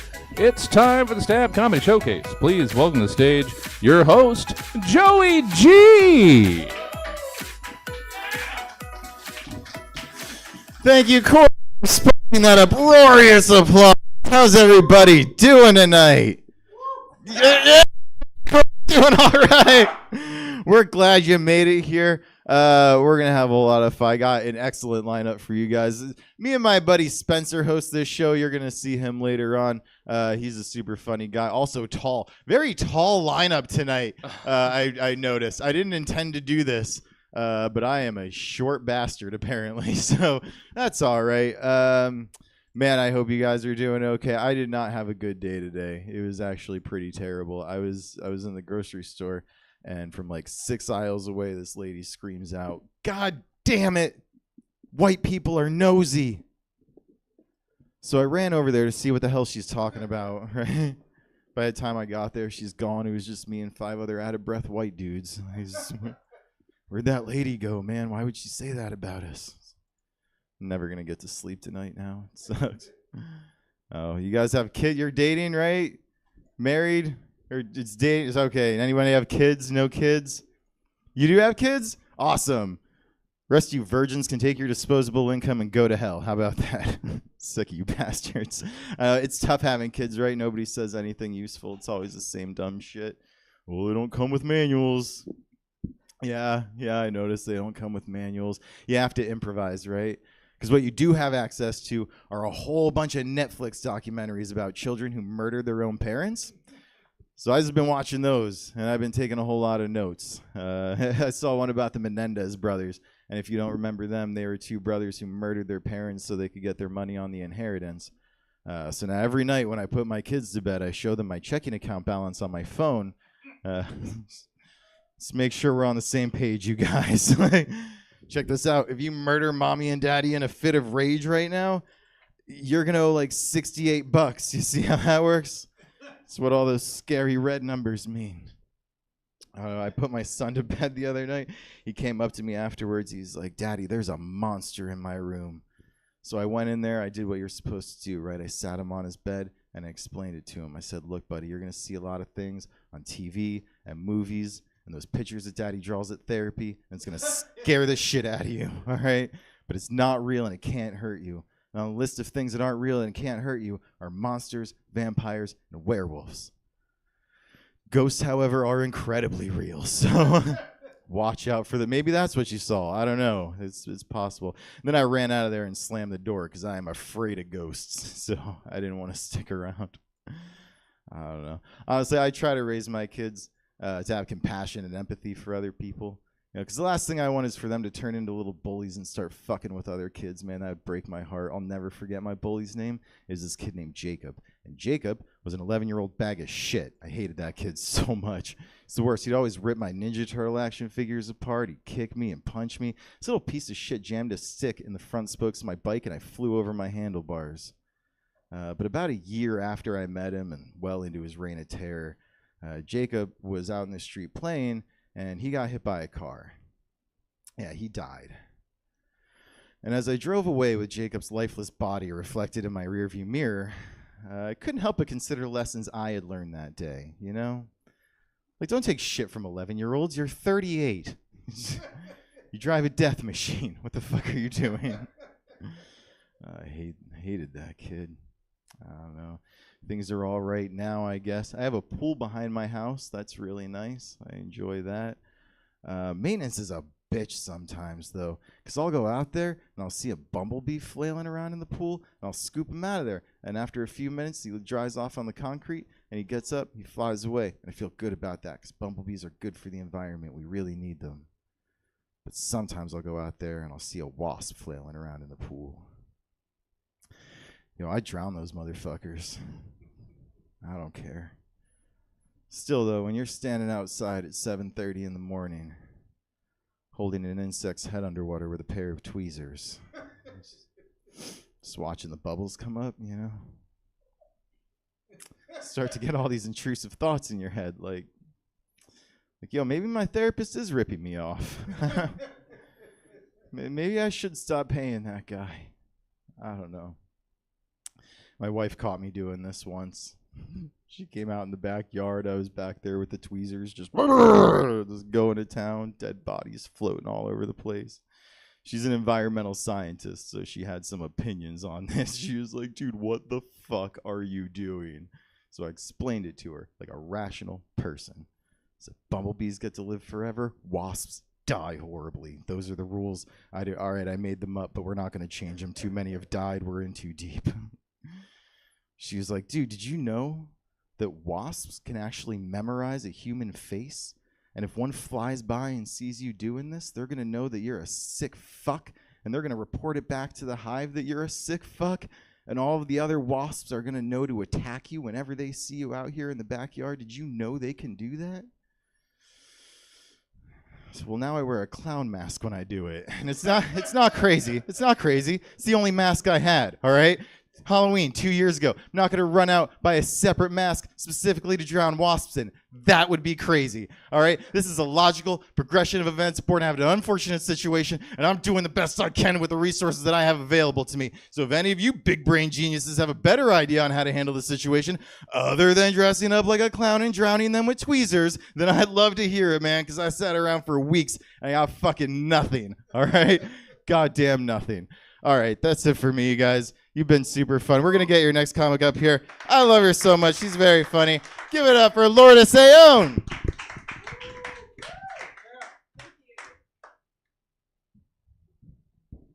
I want to thank each and every single one of you for being here today. Thank you, thank you, thank you, thank you, and thank you. I love that you guys are here. Can you hear me? I feel like the microphone's not loud, or am I just, you can hear me? I really do enjoy specifically performing for small audiences because it's so intimate. And this stage in particular is even better because I start doing like really nasty things and I can get like in your face about it. And so it's really, it's really nice. So how are you guys doing? How about some energy? Can we do some energy, please? Because this is killing me right now. Let's go. Come on, let's get some energy. Woo! All right, I'm going to have to train you guys. I'm going to have to train you, okay? So when I say ha, you say ha. Ha! Ha! When I say woo, you say who. Woo! Woo! When I say ass, you say play. Ass! Ass! I love this crowd. You guys be knowing what you like up in here. I like that. I totally have an ass play joke. I'm not going to do it right now, right away. Because I want you guys to get to know the real me first. The real me. Okay, so I am Mexican. I was born in Tijuana, and I was raised in two countries, Mexico and the United States. And I speak Spanish, and I speak with my hands, and I love just being able to express myself. Anyone speak Spanish here? No? It's just more, oh, poquito, where are you from? You speak Spanish? How'd you learn? Oh, okay, muy bien, muy bien. A ver, dime algo. ¿Qué onda? ¿Cómo estamos? ¿Qué pasó? ¿Cómo te llamas? Hi, Bobby. He knows. He really does know. This is great. I love it. In your travels, did you travel through Mexico? Okay, and did you meet any Mexicans that were like, "Hey, Bobby, yeah"? Did they do any of that to you? Okay, so you know that that's like a fun way to call somebody out. Like Mexicans, we love messing around and just joking all the time. And so we call things out right away. Like I can go ahead and tell you, Bobby, I can't wait to get to work on time tomorrow. I'm never on time. I'm Mexican. I never get to work on time. or I can tell you, hot take, Kanye West is a genius. Está loco el cabrón, está loco. I think that politicians should use this sound when they're out campaigning and making their promises and shit. They should be like, hey, vote for me, I'll make your lives better. I'll make your lives better. I won't. Or vote for me, no inflation. You thought you can get in here without paying. It's great. It's not. I really like that joke. It really works a lot better when like people laugh really loud. It makes me feel so much better. But fine. I'll take it. You guys are quiet. It's a small crowd.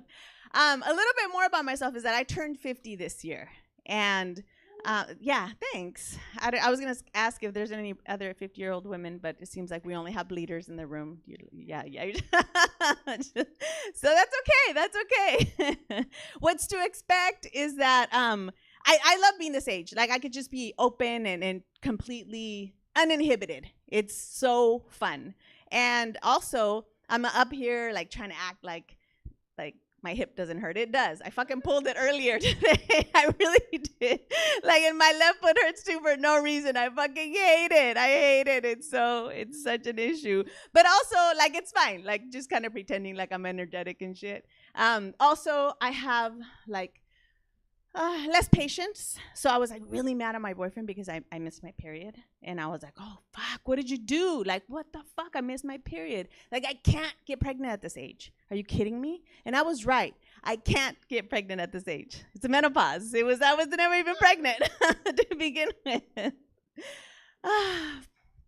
It's fun being 50. I don't even care to be like, I don't even care to close the door to the bathroom anymore when I go in there. Like, it doesn't really bother me if the door opens up, right? Like, I just don't close it because I think like, so many people have already seen what's up under these clothes. Like, what's a couple more? Like, who cares?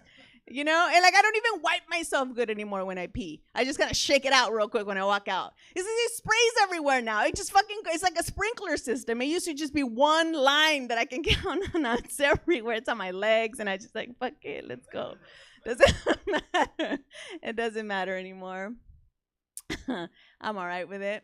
Because the other thing about that that I think is kind of cool is that like at my age, I can totally be a sugar mama. Like I can. Like I don't have that much money. I'm from Tijuana and shit. But like I have AARP benefits. So, hey. So how old are you? Oh, hell yeah. 26. How's it going? You good? Got the AARP? You down for the discount? You down for the discount? Like, do you like having dinner at 4:30? Yeah, 4:30 on a Tuesday, babe. You can hometown from this buffet anytime. Ah! Gotcha. It's vintage. It's 50. It's vintage. It smells like leather. You know, like when you walk into a boot barn? Like, that smell. That smell. You see, I'm 50. I don't care. I don't care. And I just told you I don't pee good. So I don't wipe good. So it's like urine and leather. It's great. You'll be fine. You're fine. I'll teach you things. Oh, my God. I also grew up really poor, which is why I'm really excited about the AARP benefits because, like, growing up poor was crazy. My grandparents and my parents never threw anything away. They're like, no, what are you doing? Clean it up. Todavía está bueno. Límpialo. Todavía está bueno. So, like, to this day, I cannot throw anything away. I can't even throw away a shitty joke. Porque todavía está bueno. Todavía está limpio. You know, maybe I can sell it for parts or something. I don't know. And that spills into my dating life. So this one time when I dated this like super rich guy, and he took me back to his big old house. Like when I walked in there, I immediately wanted to start cleaning it. Like I just wanted, like, I don't know, my inner pobre was like, I don't know, sí señor, you know, trying to fucking rearrange furniture and dust and shit.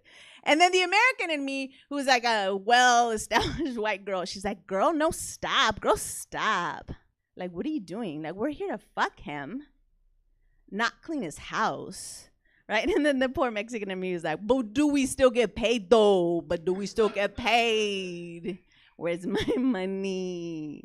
Because we're like Mexicans. I feel like, you know, we're industrious. Renee, your family came in here and, you know, they put you through college and shit. We're trying to make money. I don't know if they put you through college. Not making shit up, right, Renee? They put you through college and now, you know, they did all these things. All these sacrifices. We want the American dream. We're here to make big dreams come true, and we do it through selling fruta and tacos and chiclets and pussy. Ah! Leather. Okay. $25. Actually, I'm gonna get in trouble with this joke. I feel like every time I say this joke, inevitably one day somebody's gonna be like, hey girl, it's $25. And I'm gonna be like, oh my God, no, it's $50, bitch. Inflation. Also, if they have like a urine kink, I'll be like, and it costs more because of that. Okay, I'm gonna stop saying that. You guys are really gonna believe it. I'm gonna go take a shower now. That's gross. I'm a gross old lady. Yeah. Fun times. What else did I want to tell you guys? Growing up poor was really interesting because it's also like incredibly traumatic. Like there's so many traumatic instances as well that occurred growing up. And when I went to college, and I was babysitting for this super wholesome family, and they were great. And I felt like a foreign exchange student working for them because they were so different from what I was. Like, they introduced me to the movie The Sound of Music. Are you guys familiar with The Sound of Music? Anybody familiar with that? Not familiar? Yes, okay. And they introduced me to The Sound of Music, and I introduced them to Hoochie Mama by Two Live Crew. Like, we were just there was this exchange of ideas. And when I was sitting with this family, and it occurred to me, like, gosh, they had timeouts and structure, and I grew up with chaos and anxiety. And we're watching this movie, and we're watching My Favorite Things. And I thought, what if I wrote a song about my childhood to the tune of My Favorite Things, but I changed the word favorite to traumatic? Like, what would that sound like? So I wrote it. And if you guys don't mind, since, we're small and intimate, you can sing with me. You can totally sing with me. So the chorus is, these are a few of my favorite things, but we're changing it to, these are a few of my traumatic things. And when I tell you and I kind of prompt you, you sing along with me, okay? Okay, here it goes. Yelling and screaming and bruises on tushies. Nightmares are scary and darkness is pushy. Forgotten at school while my dad has a fling. These are a few of my traumatic things. Thank you. Barbie dream houses and easy bake ovens. Stolen for drugs by my favorite cousins. Growing up porno vacations in spring. These are a few of my traumatic things. You guys are making this song way sadder than it needs to be. Come on, let's punch it up. Come on. Now you made me forget the last fucking verse because it's so sad. I'm like, fuck my life. Okay, where was I?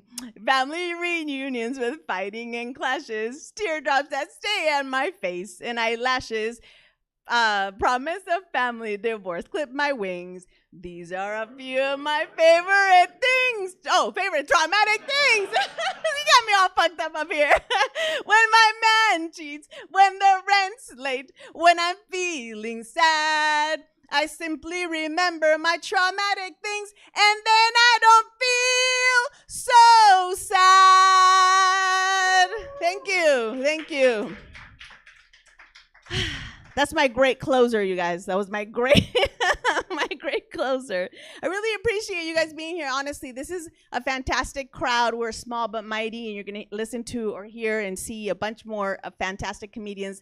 I'm one of the sucky ones. No, I wasn't. But I really enjoyed being here. We're going to bring your host back up here. Thank you so much. I'm Lourdes Ayon. Follow me on Instagram, Lulu Ayon Comedy. Thank you.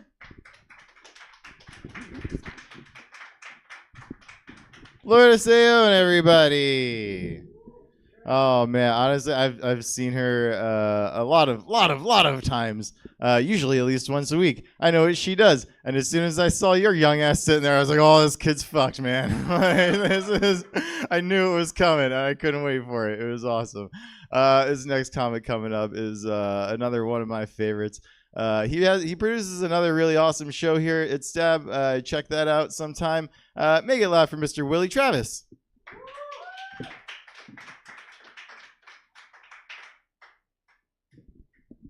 Keep it going, man. Keep clapping. Keep clapping. I'm up here. You have to listen to me. It's Black Friday. It's in the rules. It says so in the name. Oh man. How you guys doing? Good? Yeah? All right. You all right, man? Yeah. How was work today? Oh, you didn't go? All right, well then I'm gonna move on from you. No, you ever work a job where like you try your best to get fired, you just can't? Like you do the best you can. Like, have you ever half-assed trying to get fired? That's just 10 years I've been trying to. I don't know how much later I can get. Strolling on in. Oh man,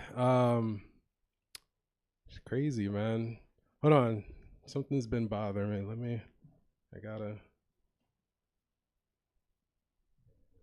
about 1.5 inches. I don't know, man. Just recently moved in with my girlfriend. Yeah, I guess, sure. I mean, relationships are tough.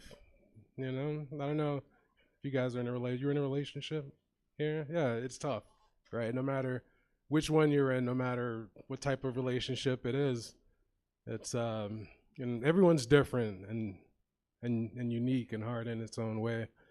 You know, it's tough for me because after sex, I want to go home. So, don't know exactly what I'm gonna do about that. I'm gonna go take an Uber to the couch, babe. If you sit on the lawn for 20 minutes and think about what I've done. I don't know, man. No, I'm just kidding, guys. She threw me out months ago.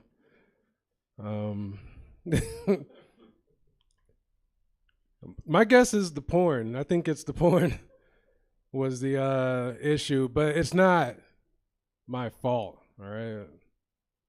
I don't know if we have any 80s babies, mid 80s babies here going on, but you know, millennials, we experienced the golden age of porn, the Renaissance of porn, because we grew up with VHS, right?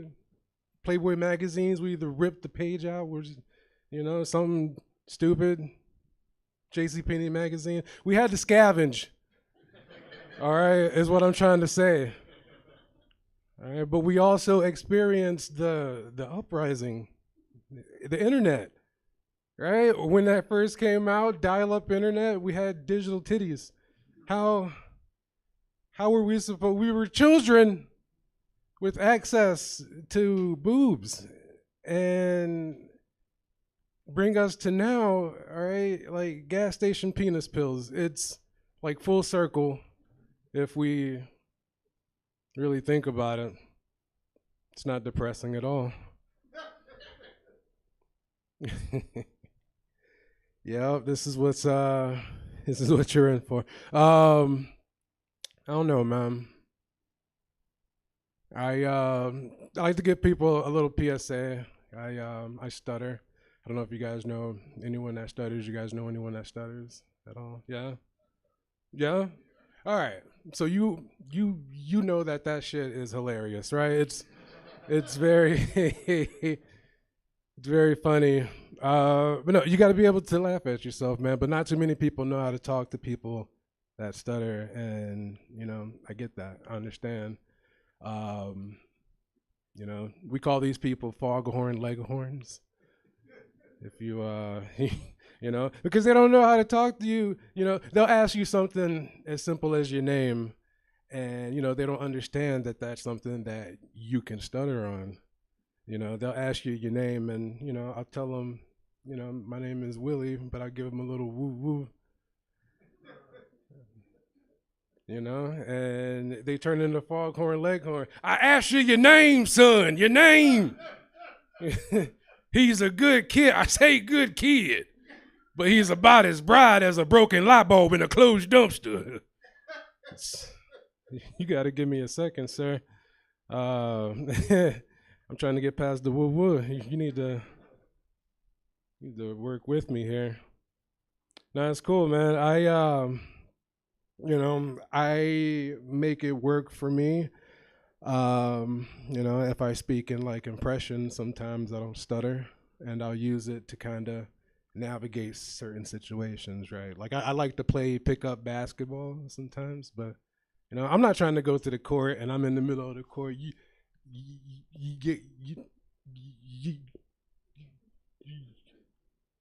I got next. You know, I don't want to. You know what I mean? That's why I roll in there with my chest up high. You know, go in like Obama. I got next. Give up the rock. Whoever's playing me is in for a world of hurt. I assume that's how Obama would talk on the basketball court. I don't know. I didn't play him. but we're cool. We still text. It's cool, man. You know, I'm just trying to be in the moment. You know what I mean? A little reefer. It's a reef. No, man, you know, you really have to, you know, realize where you are. It's not as bright as I thought it would be. So, you know, this is for me. I apologize for you guys. I'm trying to, you know, master spatial awareness. Joey, you look like you auditioned for Comic Book Shop Owner and Big Bang Theory. Is that? Yeah. Yeah. All right. Been watching that. God, can't turn it off. I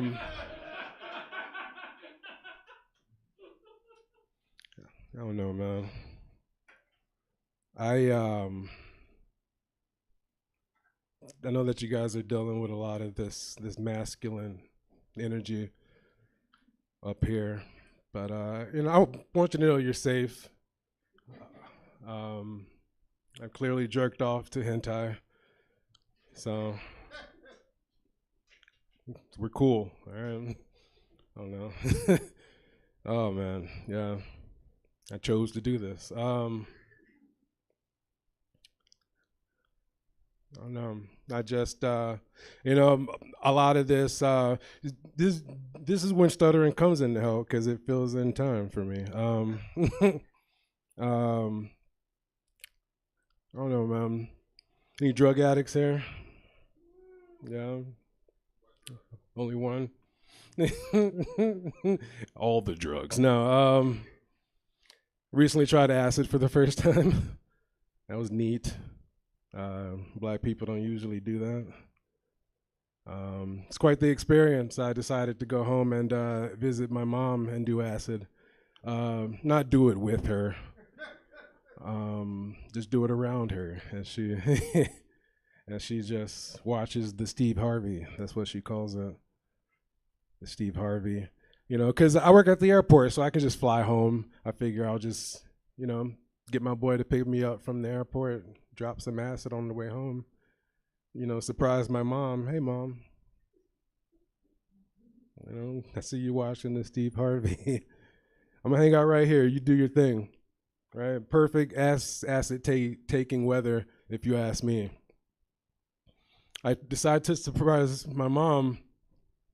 My pal picks me up, tells me that this is some pretty tame acid, pretty tame acid. It's perfect for moms. So I believed them. You know, I dropped the acid. We get to my mom's house, about an hour drive out there. We roll up to my mom's house. My mom's throwing like a full-on house party, barbecue, yard sale. I don't know what the fuck's going on, but I'm a little concerned at this point. My pal's laughing his ass off in the seat as he shoves me out the car, right? He drives off into a portal. That's the first thing that I realize that I'm a little screwed here. So I see folks walking up and down the side of the house. We have a long-ass house. See folks coming in and out the front door. I avoid all that. Shoot down the side of the house. I'm mushing people, right? Like I'm a running back. Get out of my face. Out of my face. I don't care who you are. Roll up to my sister. My sister sees me. I can't escape that, right? So she starts telling me what's going on while my mom's doing all this. And as she's talking to me, the words are coming out of her mouth. And they look like those 1960s Batman words, you know, like the Biff and the Wham, you know, all that's coming at me. I'm trying to dodge that. It's a little loud. I turn down her ear holes, right? She smacks me. I got to snap out of it at this point, right? So I mush her too, right? I say, get out of here. I beeline to the bathroom, look in the mirror, tell myself, I got to snap out of this. I start splashing my face. Snap out of it, snap out of it. I look back up in the mirror, and it's Macho Man Randy Savage. Don't snap out of it. Snap it through a Slim Jim. So I go back to the splash in my face, right? He'd snap out of it. This can't be real. I look back up. The only thing that any man should be concerned about, yeah, is if he's done a dangerous amount of acid, yeah. At this point, I realize, what exactly is tame acid? Is that a real thing? I don't think it's a real thing. Don't do drugs, kids. Hey, give it up for your host, Joe. And thank you for laughing with us. Willie Travis, everybody. Tame acid just means you got ripped off. That's all that is. Next comic coming up. He's a super great comic. I've been trying to actually get him on this show for months, but he's so goddamn busy doing a million other shows. Make it loud for David Shapiro.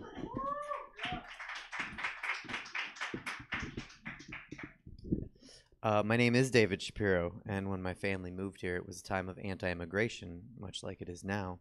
And so we had to change the spelling of our last name so we could better assimilate with the white people.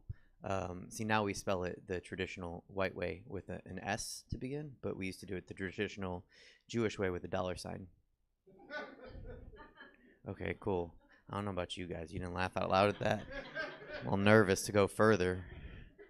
I don't know if you didn't get it or if you hate Jews. People think of Ben Shapiro when I say my last name. You guys think of Ben Shapiro? Was that the problem? Yeah, I know. I gotta be the most famous. Follow me on Instagram. We're all counting on me in the last name battle. All the Shapiros are like, you're our best hope, man. Just you got to do it. You got to be more. You guys don't know who Ben Shapiro is. It's fine. Don't look it up. Anyway, I'm small, like most Jews are. You probably noticed that. I'm average American woman height. It's not awesome. Joe was like, it's a tall lineup. Nope, not with me. Yeah, I have to shop in the little boys section at Target. So the clothes fit me. Except this is not, I'm proud to say this is not a little boy's hoodie. This is a woman's dance hoodie. But it looks good on me, right? I know. My email address is luckyjew22@yahoo.com. Used to be embarrassed at the luckyjew22. Now I'm just embarrassed at the @yahoo.com. Yeah. My ex-wife is like, you're the only person under 75 who has an @yahoo.com email. And I was like, I'm the only person under 75 that you have to pay spousal support to. So, gotcha again. She doesn't like that she has to pay me spousal support. It was a whole thing when we got divorced and we were in court. And the judge was listening to the argument, and her attorney was like, he has a college degree. And my attorney was like, that doesn't matter. She makes more money than he does. And her attorney was like, well, he's a man. He shouldn't get spousal support because he's a man and she's a woman. And my attorney was like, she makes $250,000 a year, and he does local stand-up comedy. So she far out earns him, right? And he was like, but he's a man with a college degree. And the judge was like, stop. And so we all stopped. And the judge was like, what's the college degree in? And then all four of us at the same time said theater. And the judge said, you got to pay him or he'll die. He can't buy groceries with monologues and soliloquies. He's going to be dead. Joey's been trying to get me on the show, and he's really nice to let me do some time tonight with you guys. I'm normally in drag at Badlands. That's my job where I actually make a little more money doing stand-up comedy. I'm really pretty. I know you don't believe me. I wouldn't believe me either. I'd look at me and be like, no. But again, remember, women's clothes fit me well, so I got that going for me. No, and then people want to know why why'd I start, right? And when did it come in line with my divorce, and did she leave because of it? And no, it's here. The only thing that matters is like when she left. It's so fast. She left like appliances. She left her grandma's pearls. She left like a bunch of clothes. She left a bunch of like law books. She left furniture. And I just looked at everything and I was like, oh, I haven't worked in 8 years because I was a stay-at-home husband. I got to make some money for myself. And I was like, it's law books or it's women's clothes. And people fucking hate lawyers. So I had to make a hard choice that day. Yeah, I am really short, but not like really short. Not like, like there's dudes shorter than me. You know those dudes, the ones that you feel bad for when you see them, and you're like, oh, homie. The one like right here, and more like, oh, little homie, you know, like jack, but they're always like really strong, like jacked yard gnomes, like, you know, like I wouldn't want to fuck with them. Okay, you guys must not have seen them because they're terrifying, those little guys. I'm like the maximum short you can be before you feel bad for me for being short. So, all right, that wasn't funny. We were together, and then nope. It's you know, when we had to split up our appliances when I got divorced. Has anyone been married? Are you guys married? No? You married? Separated. Did you have appliances? Right, but you have to decide, right? Yeah, you have to just. It's like the movies when you put like a colored Post-it on all your stuff. I don't know if we didn't do that. I don't know if you did that, but sometimes it's depicted like that. And so she was like, "What do you want?" And I was like, "I want the washing machine and the dryer because I'm not dirty like you and your baby daddy." And I actually said that, right? Like, because I'm funny, you know. And then she was like, oh, "I want the refrigerator." And I wish I had said, "So you have somewhere cold to put your cold heart," but I didn't. It came to me later. But we had an agreement. I have OCD. I have germophobia, so no one could come in the house to help her move her stuff out. It had to be just me and her. So she was like, "Fine, then you need to have this fridge in the garage by 4 p.m. on Friday so I can pick it up." And I was like, "Fine, get out of here, whatever, bye." And then she left, and then I looked at this fridge, and it's a double freezer drawer, double French door. Like, it's a massive, really nice. I miss the fridge a lot. Like, it had made 3 kinds of ice, and water came out of the door. But I'm average American woman height. And so I'm not moving a fridge by myself. Like, you wouldn't see a woman of my height and be like, "Hey, move that fridge, girl." No, I'm not doing it. So anyway, and also it was a Friday, which is the Jewish day of Sabbath. So I'm not going to move the fridge on the day of Sabbath. We don't do that. We'd pay somebody to do that for us, but no one could come in. So I was like, "I don't know, I'm just going to leave it here." So I did. And then she came back the next Friday, you know, the Friday at 4 p.m. And she said, "The fridge isn't in the garage. It's 4 p.m. on Friday. You're supposed to have the fridge in the garage by 4 p.m. on Friday." I said, "Oh, I didn't. It's not." And she said, "Oh." And I said, "Oh, see, that's your feeling. That's when someone lets you down. Now we both know what it feels like because you were supposed to stay with me till we were dead. So now you know how it feels, kind of." And she got really mad and she shoved me. And even though I'm a tiny man, I'm still a man, right? So I held my ground and like kind of pushed back against her shove. And I think she felt that I was pushing her, but I wasn't pushing her. I was just like holding my ground. And so then next thing I know, her baby daddy is in the doorway, right? And he's like, I should tell you about him. He's like 6'3" and he has no neck and he lifts so much weight that his Instagram bio was like, "I lift so much weight, I have to strap the machine to the ground so I don't lift it off the ground." Like, he's one of those guys. And when you're like, "Hey, look out behind you," because he has no neck, he's like, "What?"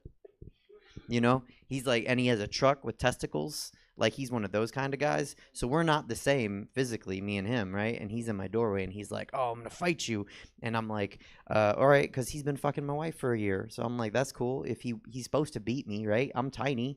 So if he beats me, what did I lose? But if I beat him, I can stand on his body like a big game hunter. And someone could get a picture and I could be like, "Look, David and Goliath, hashtag it," you know?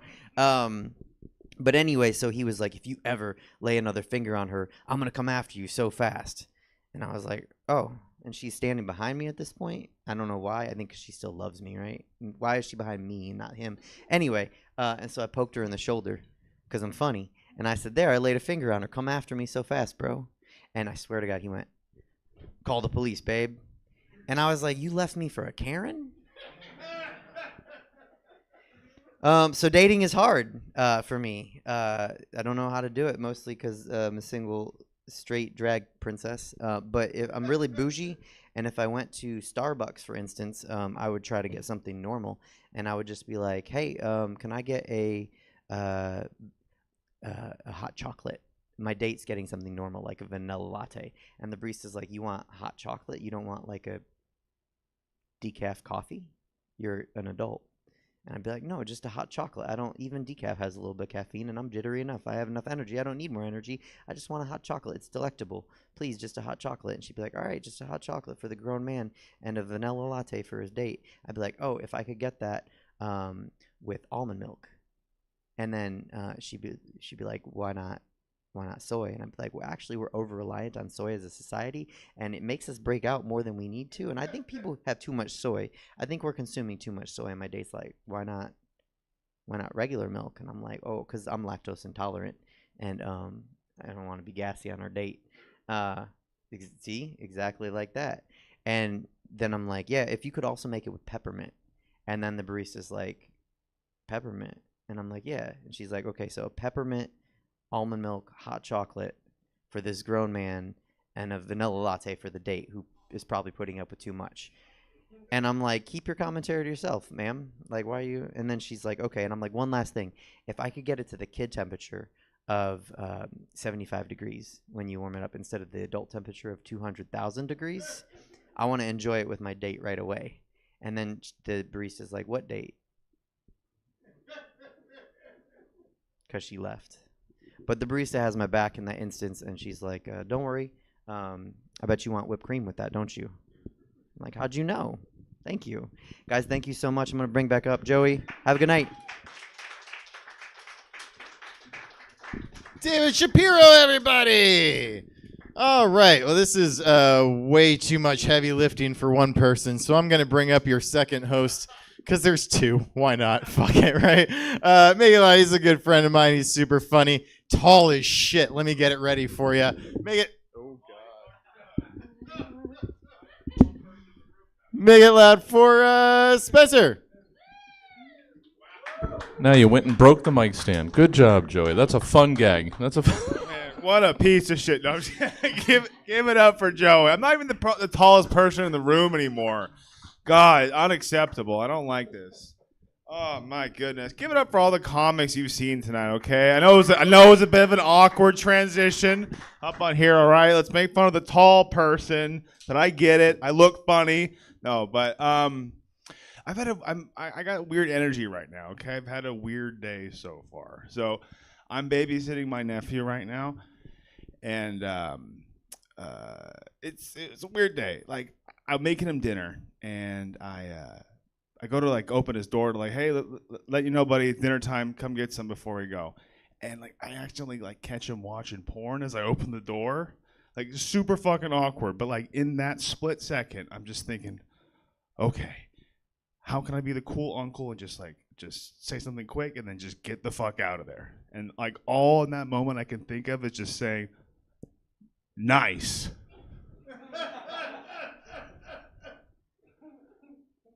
Dinner's ready when you are, okay, buddy? Like, that was the best thing I could think of, okay? This is a great transition. I've just started to be a teacher. I'm a substitute teacher now. Kids are mean, okay? Kids are mean. Anyone have any kids in here? One person, okay. How old? Kid, the school age? You got 3, okay. You got multiple kids, all right. Yeah, how old are they? 8, 4, and 11. Okay, I like that. How's the 11-month? My wife is pregnant too, so I'm scared as shit. His birthday's in 2 days. Have you done anything?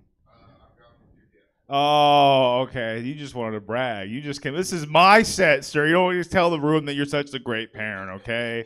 All right, it's my time. No, but I'm substitute teaching right now, and I've discovered one thing that these kids love doing. They love telling on each other. They're a bunch of fucking tattlers and narcs, dude. It's insane. Like I one time I was my class was in PE, and like this kid is like on the complete opposite side of the field in PE, running around or whatever. I'm going to the bathroom real quick, just it's my free period, and I just hear like loudly from the field, Mr. Salads, Master. This kid's like waving at me like he's trying to like signal like a rescue chopper to get to him, like, Mr. Salads, please help. And like I see him, and then once he notices I see him, he just starts running at me as fast as he can, just like with the arms like that the whole way, just at me, just beeline for me. And he gets up to me, and he just like on his knees panting like, Mr. Salad, Johnny said the F word. Fuck you guys. All right, I had to like not cry laughing at that moment because I just wanted, because these kids, they tell each other for the most stupidest shit. Like the most ridiculous stuff makes him go crazy. Case in point, class got shut down for like 20 minutes last week because someone farted. Like literally, I have 5th graders. These are 10-year-olds, so they don't really like. They smell a fart and they literally just start like screaming, like, "Oh my god, no!" But there was like the one kid who obviously was the kid who farted because he's just like sitting in his desk like and not moving, and everyone around him is like moved to opposite sides of the room. And like I was the stinky kid, okay? So I'm like, I feel for this kid. Like I don't want him to be the stinky kid, all right? So like I go up to him and I'm like, dude, like just pretend that you smell something bad, okay? Like and then you can go over there. And he just looks at me and he's like, no, I like it this way. Like an absolute serial killer, like in the making. I'm excited for this. Oh my God. Let's see. I already mentioned it before. My wife is pregnant. Yes, I'm excited. Okay, you guys are like, fuck that. Fuck you. No. I'm really excited though because my wife, there's been like a division of duties, like just, you know, how marriages work. But like specifically because my wife is pregnant, like there are certain things that I have to do that she can't do. Like the litter box. Like once she hates doing the litter box. She can't do it anymore. So I have to do it. And it's okay. Like it's totally okay. Cat litter box. And the whole time she's like, while she's pregnant, she keeps saying to me like, ooh, you know, I'm carrying around this kid for you. Carrying around this kid for like, you better do a lot for me when this kid, you better be carrying this kid around too. And like the whole time, like I'm just like daydreaming, like to the moment we bring home our kid. And I'm just like, Brittany, I'll hold the baby. And I just hand her like the litter scoop, like, now go get your ass in there and scoop out some shit. Oh, thank you guys for laughing at that one. It was so clunky and it was new, and I'm really happy that a cat poop joke was my best joke so far of the night. I'm excited. Oh my goodness. Let's see. I am trying to lose some weight right now. Anyone trying to lose some weight in here? No one? Okay. You're looking pretty svelte, though, sir. It's either going well or you're just trying to make me feel good, which I appreciate. What do you think? Is it you losing weight or you trying? How are you doing it? Started with cardio. Okay, what kind of cardio? Trying to transition to running sucks, man. Like I'm too self-conscious to run. Like I'm just like I'm like just things move a lot. Like when I run, I don't feel sexy when I run. Okay, because that's what it's supposed to be, right? That's why we run. I feel sexy. Like I have started. Actually, I started like riding my bicycle a lot. Like anyone like to ride a bike? Anybody? A couple people? Woo! Yeah, give it up for bikes. Woo! No, but I love riding my bike so much. I started a club for me and all my other friends who love to ride our bikes. All right, we call ourselves the Pedal Files. What do you guys think? Good name. I really wasn't gonna do that joke after doing like I'm a substitute teacher, but then like someone started talking about exercise. I had to go with it, but no, I am trying to lose weight though. Like I've done like all the fad diets though to lose weight. Like it's frustrating. Like I've done Atkins, I've done keto.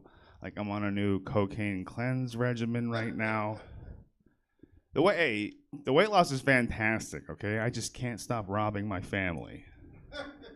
It's a side effect I can't deal with. Let's see though. Hobbies are important though, right? Right? Everybody, hobbies, right? You guys like hobbies? You guys like hobbies? What the fuck kind of question is that? Do you guys like breathing? No, I used to love playing Dungeons and Dragons when I was a kid. Like, I loved it. No one, you guys are like fucking nerd. It's okay though. All right. I loved Dungeons and Dragons when I was a kid, and I played it for the first time a couple days ago for like 20 years. It's been, and it was a very nostalgic experience for me. Like I actually felt my virginity coming back. It was great. That was silly. It was silly. Thank you for chuckling at that. It was that's what it deserved. It was silly, and that's it. I appreciate that. Let's see.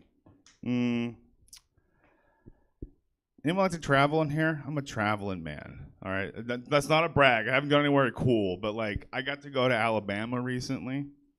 Like, yeah, I know. Be jealous, please. Be a little bit more jealous. All right, it's a pretty fucking awesome place to be. No, but I was in Alabama, and a lot of guns there. Like I'm like a California like soy boy, Wojak, like all like the internet meme things, like oh California, but like I'm not a gun guy. So like when we go to the local Walmart, and in the Walmart there's like a guy with an AR-15 on his back, just like shopping for oranges. Like I was confused by this. Like so I walk up to him and I say like, sir, what are you doing? Like you can't bring that in here. This isn't a school. I gotta go to work tomorrow though, or Monday, but I regret doing that joke now. All right, are you guys ready for your next comic of the evening? Hell yes, I'm gonna bring up your next comic now. Give it up for Cory Barringer. Sir, boom. I'm so happy to be here. This is so nice to see you again. It's been so long. We need to stop running into each other like this. No. No, I'm in a great mood. I'm feeling good. I do want to pretend to be upset about something real quick. Is that okay? This feels like the time and place for exaggerated complaints, and I have one against people that ride their bikes without holding on to the handlebars. They seem so smug to me. Who are they trying to impress with that maneuver? Not me. No, because I see through it. I see what's really going on here. They wish they were on unicycles, but they're cowards. They are cowards to their core. I know this to be true. No, that's not a real part of me. That's exaggerated for effect. I'm a little worried about this new joke. I have a new joke. I don't know how relatable it is, though, so I want to take a quick show of hands. Who here has ever slept in a bed? Show of hands. Slept in bed? Okay, good. You'll get this. All right, so my wife and I have been shopping for a new bed because the bed we have now, what is happening? Sorry. No, it's okay. It's just my favorite joke, you know. No biggie. No biggie. No bigs happening here. Anyway, my wife and I have been shopping for a new bed because the one we have now, it's just a little too squeaky, you know, especially at night, if you know what I mean. You know, I actually don't think you know what I mean. I'll explain it, though. It's okay. This is what I was worried about. So when two people love each other very, very much, they will buy a bed. And one day, that bed will become infested with rats. And the bed will be very squeaky, especially at night, because of all the nasty rat sex those rats are having. Filthy rat sex. Let me tell you why I'm worried you didn't laugh more at that. Almost all of my jokes are about rat sex. And I feel like if you aren't on board now, it's only going to get more difficult. So, no, I am a married fella. My wife kept her maiden name, or as she likes to call it, her name. Because that's what it is, you know. It has been for literally her entire life. Who am I to change it now? That's what I think about the whole maiden name thing. In fact, I think it's a little strange we still even use the term maiden name. It feels archaic, right? It feels dated. Maiden name. I don't know about you, but I associate the word maiden with pretty much just one other thing: dragons. You see, dragons kidnap and devour maidens. It's kind of their whole shtick, you know, being a dragon. That's why I feel some relief knowing that my wife will probably just confuse every dragon she meets. You know, they'll think she's a maiden, but just before they swoop down, they'll see her wedding ring and be like, pass. I like him young and unwed. And then they just fly away into the night. That was my impression of a dragon. You know what? I'm going to do some more impressions for you now because I'm really good at them. This is my impression of someone listening to the Beach Boys for the very first time. Okay.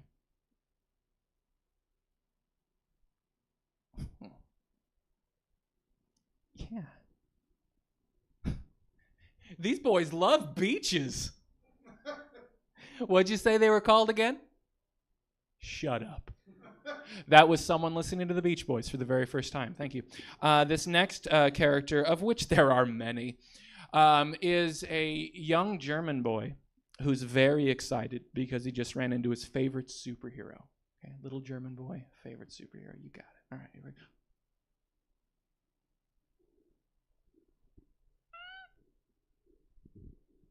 go. Guten Tag, Van der Vermen. That was a little German boy who's very excited because he just ran into his favorite superhero. Yeah, maybe I'll do some more later. If I'm feeling it. My wife and I have recently celebrated our 3-year wedding anniversary, and I think the secret, yes, we deserve it, thank you. The secret to our success is that we keep things spicy. We keep things exciting in the relationship. We recently went to a sex shop together. Now, Sacramento has quite a few of these kind of trendy, hipster-friendly sex shops. I gotta say, I'm not a fan. I'm not. No, I prefer my sex shops to be dingy and suspicious. That's a little more my speed, because it's about the atmosphere. It's about the overall experience. It's about the ambiance of the sex shop, I want to feel like I'm doing something dirty just by walking through the front door, I want that for me. You just go to these other ones. They're just sterile and clean. There's no risk at place. I want some risk. Here's my litmus test for a sex shop. If the floors ain't sticky, they're not getting my business. That's how you know you're in for a good time, That's just how you know. I'm not going to tell you what we purchased at the sex shop. I'm not that kind of comic, okay? I will say that it takes 2 AA batteries.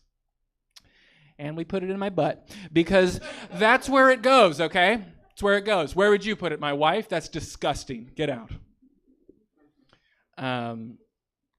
I am married to a lady, but don't worry, I'm also obnoxiously bisexual. I say obnoxious because I get it. You think I don't get it? I get it. I'm not a cool bi. There are cool bis around here. People who are effortlessly cool about it. And if I'm ever cool about it, believe me, there's so much effort. There's just a lot of it. And I'm okay with that because I came out a little later in life, came out in my 30s, and it's been fun discovering things with my wife of like, what kind of bi am I? That's been the question. What kind of bi, I know I'm a crop top bi. Found that out. Oh man, I'm very upset I'm not wearing a crop top right now. I don't even know why they make this part of the shirt. It's a waste of fabric.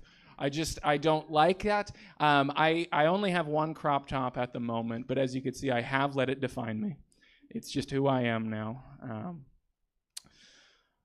I've been working on myself, though. I've been working on my confidence. I want to become a confident person. Here's what the confidence I aspire to.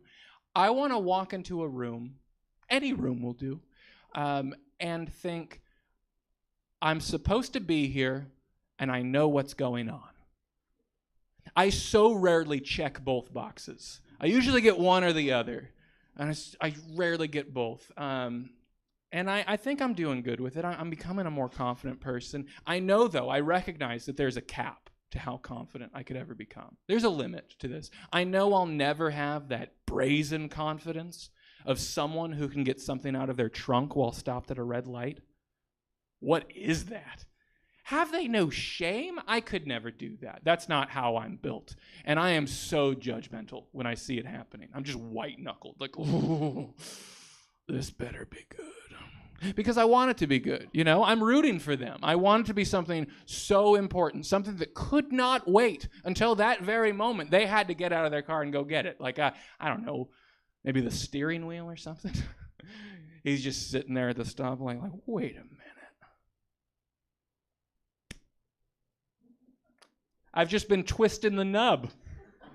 This whole time. That's why we aren't going anywhere. I've just been twisting the nub. You stay here. I'm going to go get the steering wheel. No. No, you'll be fine. I'll get it. You stay here. They'll wait. That's the attitude, right? The attitude is they'll wait.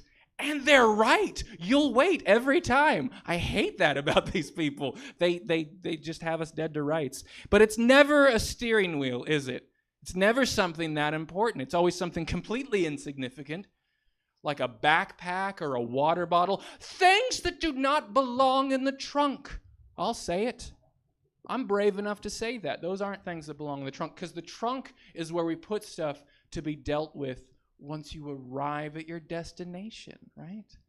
Like groceries or a cop that saw too much. I'll leave you with this. I saw a bumper sticker that was 5 guns above the words, "My family." It tells you a lot about the driver, right? Led me to assume that man makes love to a rifle he calls his wifle. I'm no detective, but I deduced that one for you. He also had a no fear sticker on his truck, which I found pretty dishonest, because he's full of fear, you see, as are most with the no fear sticker, I think. That's why I want to design a brand new sticker to be placed beneath the no fear sticker. So instead it reads, "No fear, except intimacy." Because these men are not cuddlers. They're just not. I know this to be true. They're just not cuddlers. I don't have that problem with intimacy, thankfully. You know, if anything, I have the opposite issue. I'm a very clingy and needy lover, if you must know. And you must know. But I'm very lucky in that regard, because I've married someone, well, equally as codependent as me. And I think that's a beautiful thing. I do. You know, I sometimes will just be lying in each other's arms at night, and I'll think to myself, who trapped who? And if you didn't laugh at that, you don't know what love is. That is a love joke I just wrote for you. This has been a lot of fun. Give it up for your host. Bye-bye. Cory Barringer, everybody. Just kidding about that other host. He's gone. But that's okay, because we're at your headliner now. She's hilarious. She produces another show that is just packed to the gills with funny people all the time. She's the best. Make it very loud for her. It's Maryam Mousavi.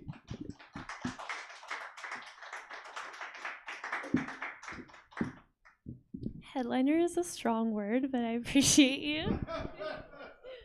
Thank you for having me. Very intimate. Okay. My name is Maryam. It's a grandma name. Does anyone have a grandma name in here? Do you have a grandma name? Okay, I'm trying to start a knitting club or something. Having a grandma name makes sex weird a little bit. Because the guy will be like, "Do you like that, Maryam?" And I just have to be like, "I beg your pardon? Where's my shawl? I feel a draft." I used to be Muslim, but then when I got to college, I just immediately made a BLT and never looked back. Worth it. All right. I'm a free-range Muslim now. Okay. Both of my parents are immigrants. Anybody else's parents? Disappointed in them? Cool, we're here to heal. Just me. I think that my parents love my brother more, which is hella annoying. We do the same amount of drugs, you know? Like, he's my dealer. So hit him up. That was a pretty big laugh, I think, for this room. That's crazy again. Another. Wow. I think, okay, so my brother never gets in trouble when we were growing up, so only I would get in trouble, so I always try to find loopholes around the rules. Like, I really wanted to get a tattoo, so I was like, oh, I'll just get it in Arabic, since the Quran is in Arabic. And my brother was like, yeah, but doesn't the Quran also say not to mark your body? And I was like, yeah, Ollie, that's actually the verse that I was gonna get.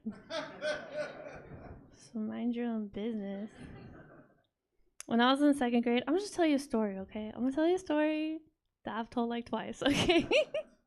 Hope it works. Okay, so this is a true story. When I was in 2nd grade, I found a wallet. I was just at this park and I found this big fat leather wallet just stuffed, and I was like, I thought it was a test maybe from God, you know? I was like, this is kind of an elementary test.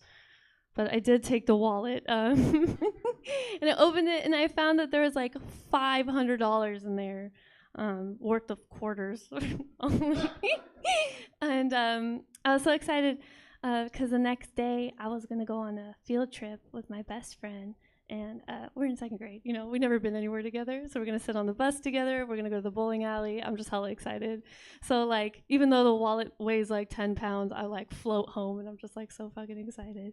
And then I get home and I try to hide my excitement. And my mom's like, "What's with you?" And I'm like, "Oh, I'm sorry. I'm just like excited to go to the field trip tomorrow with Camille. And we're going to sit on the bus, drink IPAs, hit on girls at the bar. Like, I'm really excited."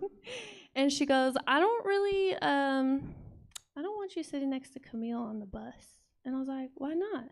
And she's like, "'Cause Camille is the type of girl who gets pregnant at 16. And I was like, "What?" Because we're literally in second grade. Okay, don't forget that. I was like, "You just met her like that one time." She was like, "Yeah, well," and then I was like, "She's just eating a PB&J." She goes, "Yeah, well, she was eating it kind of like a horse, so." And I'm like, "For sure." I was like, "If that's the case, like, I can raise the baby. I do have enough money to do that." But I was really bummed out. So I get to school the next day, and Camille approaches me all excited. And then my security guard's like, "Whoa, relax." Just kidding. But I was like, "Hey, girl, I can't sit next to you on the bus today because my mom said you're the type of girl who get pregnant at 16. And I could tell it hurt her feelings, so I did give her a couple quarters. But we did not sit next to each other on the bus. And then when I got to the bowling alley, I just was like at the vending. I didn't bowl a single round. Like, I just was at the vending machine, sweet, salty, sweet, salty. I like blacked out. I was like choking myself with the nerds rope. Like, I was like, I have the best time.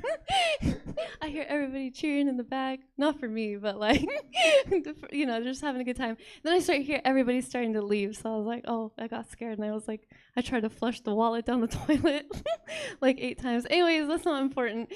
So on the bus ride back, then I start to feel sick, obviously. And no one would sit next to me, only the teacher. So I got so sick, I threw up in her lap. And I made this up, but it would be funny if Camille was like, "Morning sickness," to like her friend. But she did not say that. Anyway, then I promise I have jokes after this. I just want to see if this is a funny story. Okay. Okay.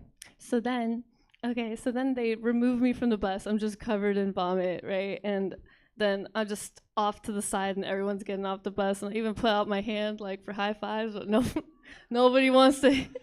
Everyone leave me hanging. And when Camille left me hanging, I was like, "Whore." No, I'm just kidding. That's so mean. That's so mean. I didn't. But then when I got home, I got in big, big trouble, which sucked because I lost my friend, filed for bankruptcy, okay, made a fool of myself. My parents are so mad at me. And I'm like, "What?" And they're like, "We just got a call from Camille's older sister." And I was like, "What'd they say?" And they're like, "Why'd you tell her what we said?" And I was like, "It's because I'm a journalist. I don't know." Anyways, so obviously me and Camille, we weren't friends after that, right? Obviously. But then we reconnected in continuation school because she really did get pregnant at 16. Really did. And I was there for selling drugs. But wasn't that crazy? It's crazy. Okay, I really appreciate you guys listening to that story. I will get back to the jokes. Okay. Okay, so that was about my mom. She's an asshole. No, but she is like a kind of, you know, those immigrant parents that are like racist? Like, she is like kind of like that. And my dad, he's crazy too. Like, he's from Iran. He tried to arrange my marriage once, which was kind of fucked up, but it was also kind of cool because I wasn't really getting any, you know, in 6th grade. So but always wonder how he tried to describe me to the guy because we didn't really have a relationship. I feel like he was like, I don't know, she's like fucking like this tall, potty trained, she's got all her shots. And the guy, my now husband, he's like, "Whoa, triple threat. We'll take her." Okay, and I did get to choose. I'm dating a local amateur comedian. Take that, Dad. Yeah. That's how I got on the show. You know? Sleeping my way up to the middle.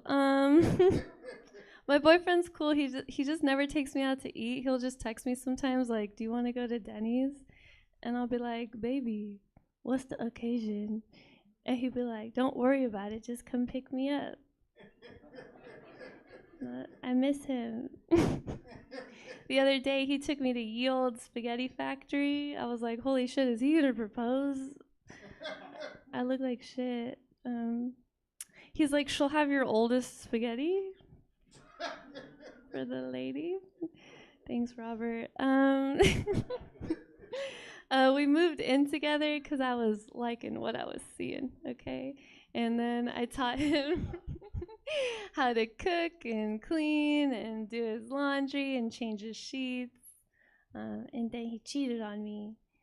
And I was devastated because I was like, that is not how I raised you, you know? Now go to your room. No. I'm dating again. I'm on Hinge, okay? It's like not fun at all. And and all the guys on Hinge, they have pictures with their dogs. And do you have a Hinge? Okay, because I was gonna call you out. Okay. Marcian, do you have a Hinge? Okay. Okay, no further questions, Your Honor. But yeah, they always have pictures with their dogs, and I'm like, that does not make me trust you. You know, like, you know who else had a dog? Hitler. Hitler had a dog. And every day when Hitler got home from a long day of speeches, his dog was like, Hitler, you're home. I miss you so much, Hitler. Take your boots off and come hang out.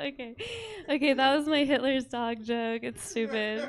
I have another stupid one. Here it is. Okay. Do you guys ever think that maybe earthquakes get insecure about their magnitude? You guys ever think that? Because the other day there was an earthquake and I heard a girl say, I barely even felt that. And then another girl, she was like, yeah, I heard it was only like a 4.6. And then the earthquake was like, that's like a totally average size earthquake. You saw that pencil roll off that desk. I was going to try to add to that. I'm just going to tell you all. It's the behind the scenes look, okay? I was going to be like, do you think that volcanoes get insecure about their eruptions? Because they'll be dormant for like 800 years, and then they're like, and then just like ash comes out. Do you think I have something with that? Do you think I might have something? Okay. I'm like, is the volcano a vagina or a dick? I don't know. We don't know. Yeah. Okay, we don't need to we're not workshopping jokes right now. Like, this is serious. Okay. I have eczema. Front row knows that. You guys all know that. Back row is like, we also know that. Eczema is cool. It's like a 29-year-old rash, but I never get bored of it because I never know where it's going to pop up next. And right now it's on my eyelids, so I can't really wear makeup, but girls will still compliment my eyeshadow all the time. They're like, oh my God, I love that shade. And I'm like, oh my God, thanks. It's Chronic Flare by Urban Decay. Thanks. That's the whole joke. Okay, I used to work at a grocery store. Like earlier today, I was there for 8 hours. I actually worked there for 7 years. I'm like crazy. I'm just having so much fun working there. Yeah, but I actually got out of work recently because of jury duty. I just got jury duty for the first time. It's hard though because I walked in, the defendant is like so hot. I was like, Your Honor, this man is innocent. Okay. Like, anyway, so it's been nice. Okay, that's like not part of the joke. Okay, the joke is, that I like to smoke weed before work, and then I'll eat like an edible for lunch. And because it's Trader Joe's, so they get mad if you don't, you know? It's like a write-up waiting. You get like way less piggyback rides that day. And I also like working there because everyone's hooking up all the time. You know, it's like Grey's Anatomy over there. And every year a manager gets fired for having sex with a crew member. And then that crew member gets their position. And then that's just how promotions work at Trader Joe's. I'm actually up for promotion myself. I earned it, so it's a big night. The other day, my coworker was like, I don't know, it's just something about a man in uniform. I was like, Kelly, it's a Hawaiian shirt. So, like, love yourself, dude. Working there has made me hate Hawaii. Like, now I never want to go there.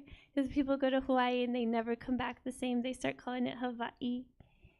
And the other day, this girl in the audience was like, well, it is called Hawaii.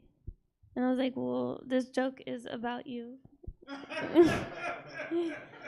No, I didn't say that. I thought of it on the way home, though. I was like, fuck. Should have roasted her. No, just kidding. I don't travel a lot. The last time I traveled was like 8 years ago, and I visit my grandma in Germany, and I stay with her for 2 weeks, and I didn't realize that meant that I couldn't masturbate. I'm sorry, for 2 weeks. I was like, oh, Grandma, go sleep on the couch. No, I'm just kidding. But it's because me and my grandma, we just like don't like the same porn. No, I'm just kidding. We do. We're family. All right, you guys have been a very honest crowd. I really appreciate you guys. Thank you so much. Clap it for Joe. Woo. Miriam Musavi, everybody. I got to get your mom to come over my house and watch my kids eat peanut butter and jelly sandwiches. Be like, do you see any problems here? What am I in for? All right, that's been our show, you guys. I hope you enjoyed it. Clap for all the comics you've seen. Clap for yourselves. Come on back. There's shows here going on all the time. We do this once a month. You've been great. Thanks for coming out. Drive home safe. All right, everybody, that is it for the evening, but we've got so much more. Check us out tomorrow, 8 o'clock, 9 o'clock. We've got stuff going on. Check out stabcomedytheater.com for our full calendar of events. We're live in person Thursdays through Sundays, and we stream everything we do 6 nights a week. Thanks for coming out. Hope to see you again soon. Hey, online audience, where can we send you? Who's doing things? Do we have friends being active, doing stuff? You know what? Go see All Board. We haven't sent you over to them. Let's make sure they're still live. I sent a raid to nobody a couple days ago. So... Oh, they've been going 37 hours. Yeah, go enjoy some of that. And we'll see you back here tomorrow at 8 o'clock for Can't Stand Up Comedy Presents I Won't Stand For This.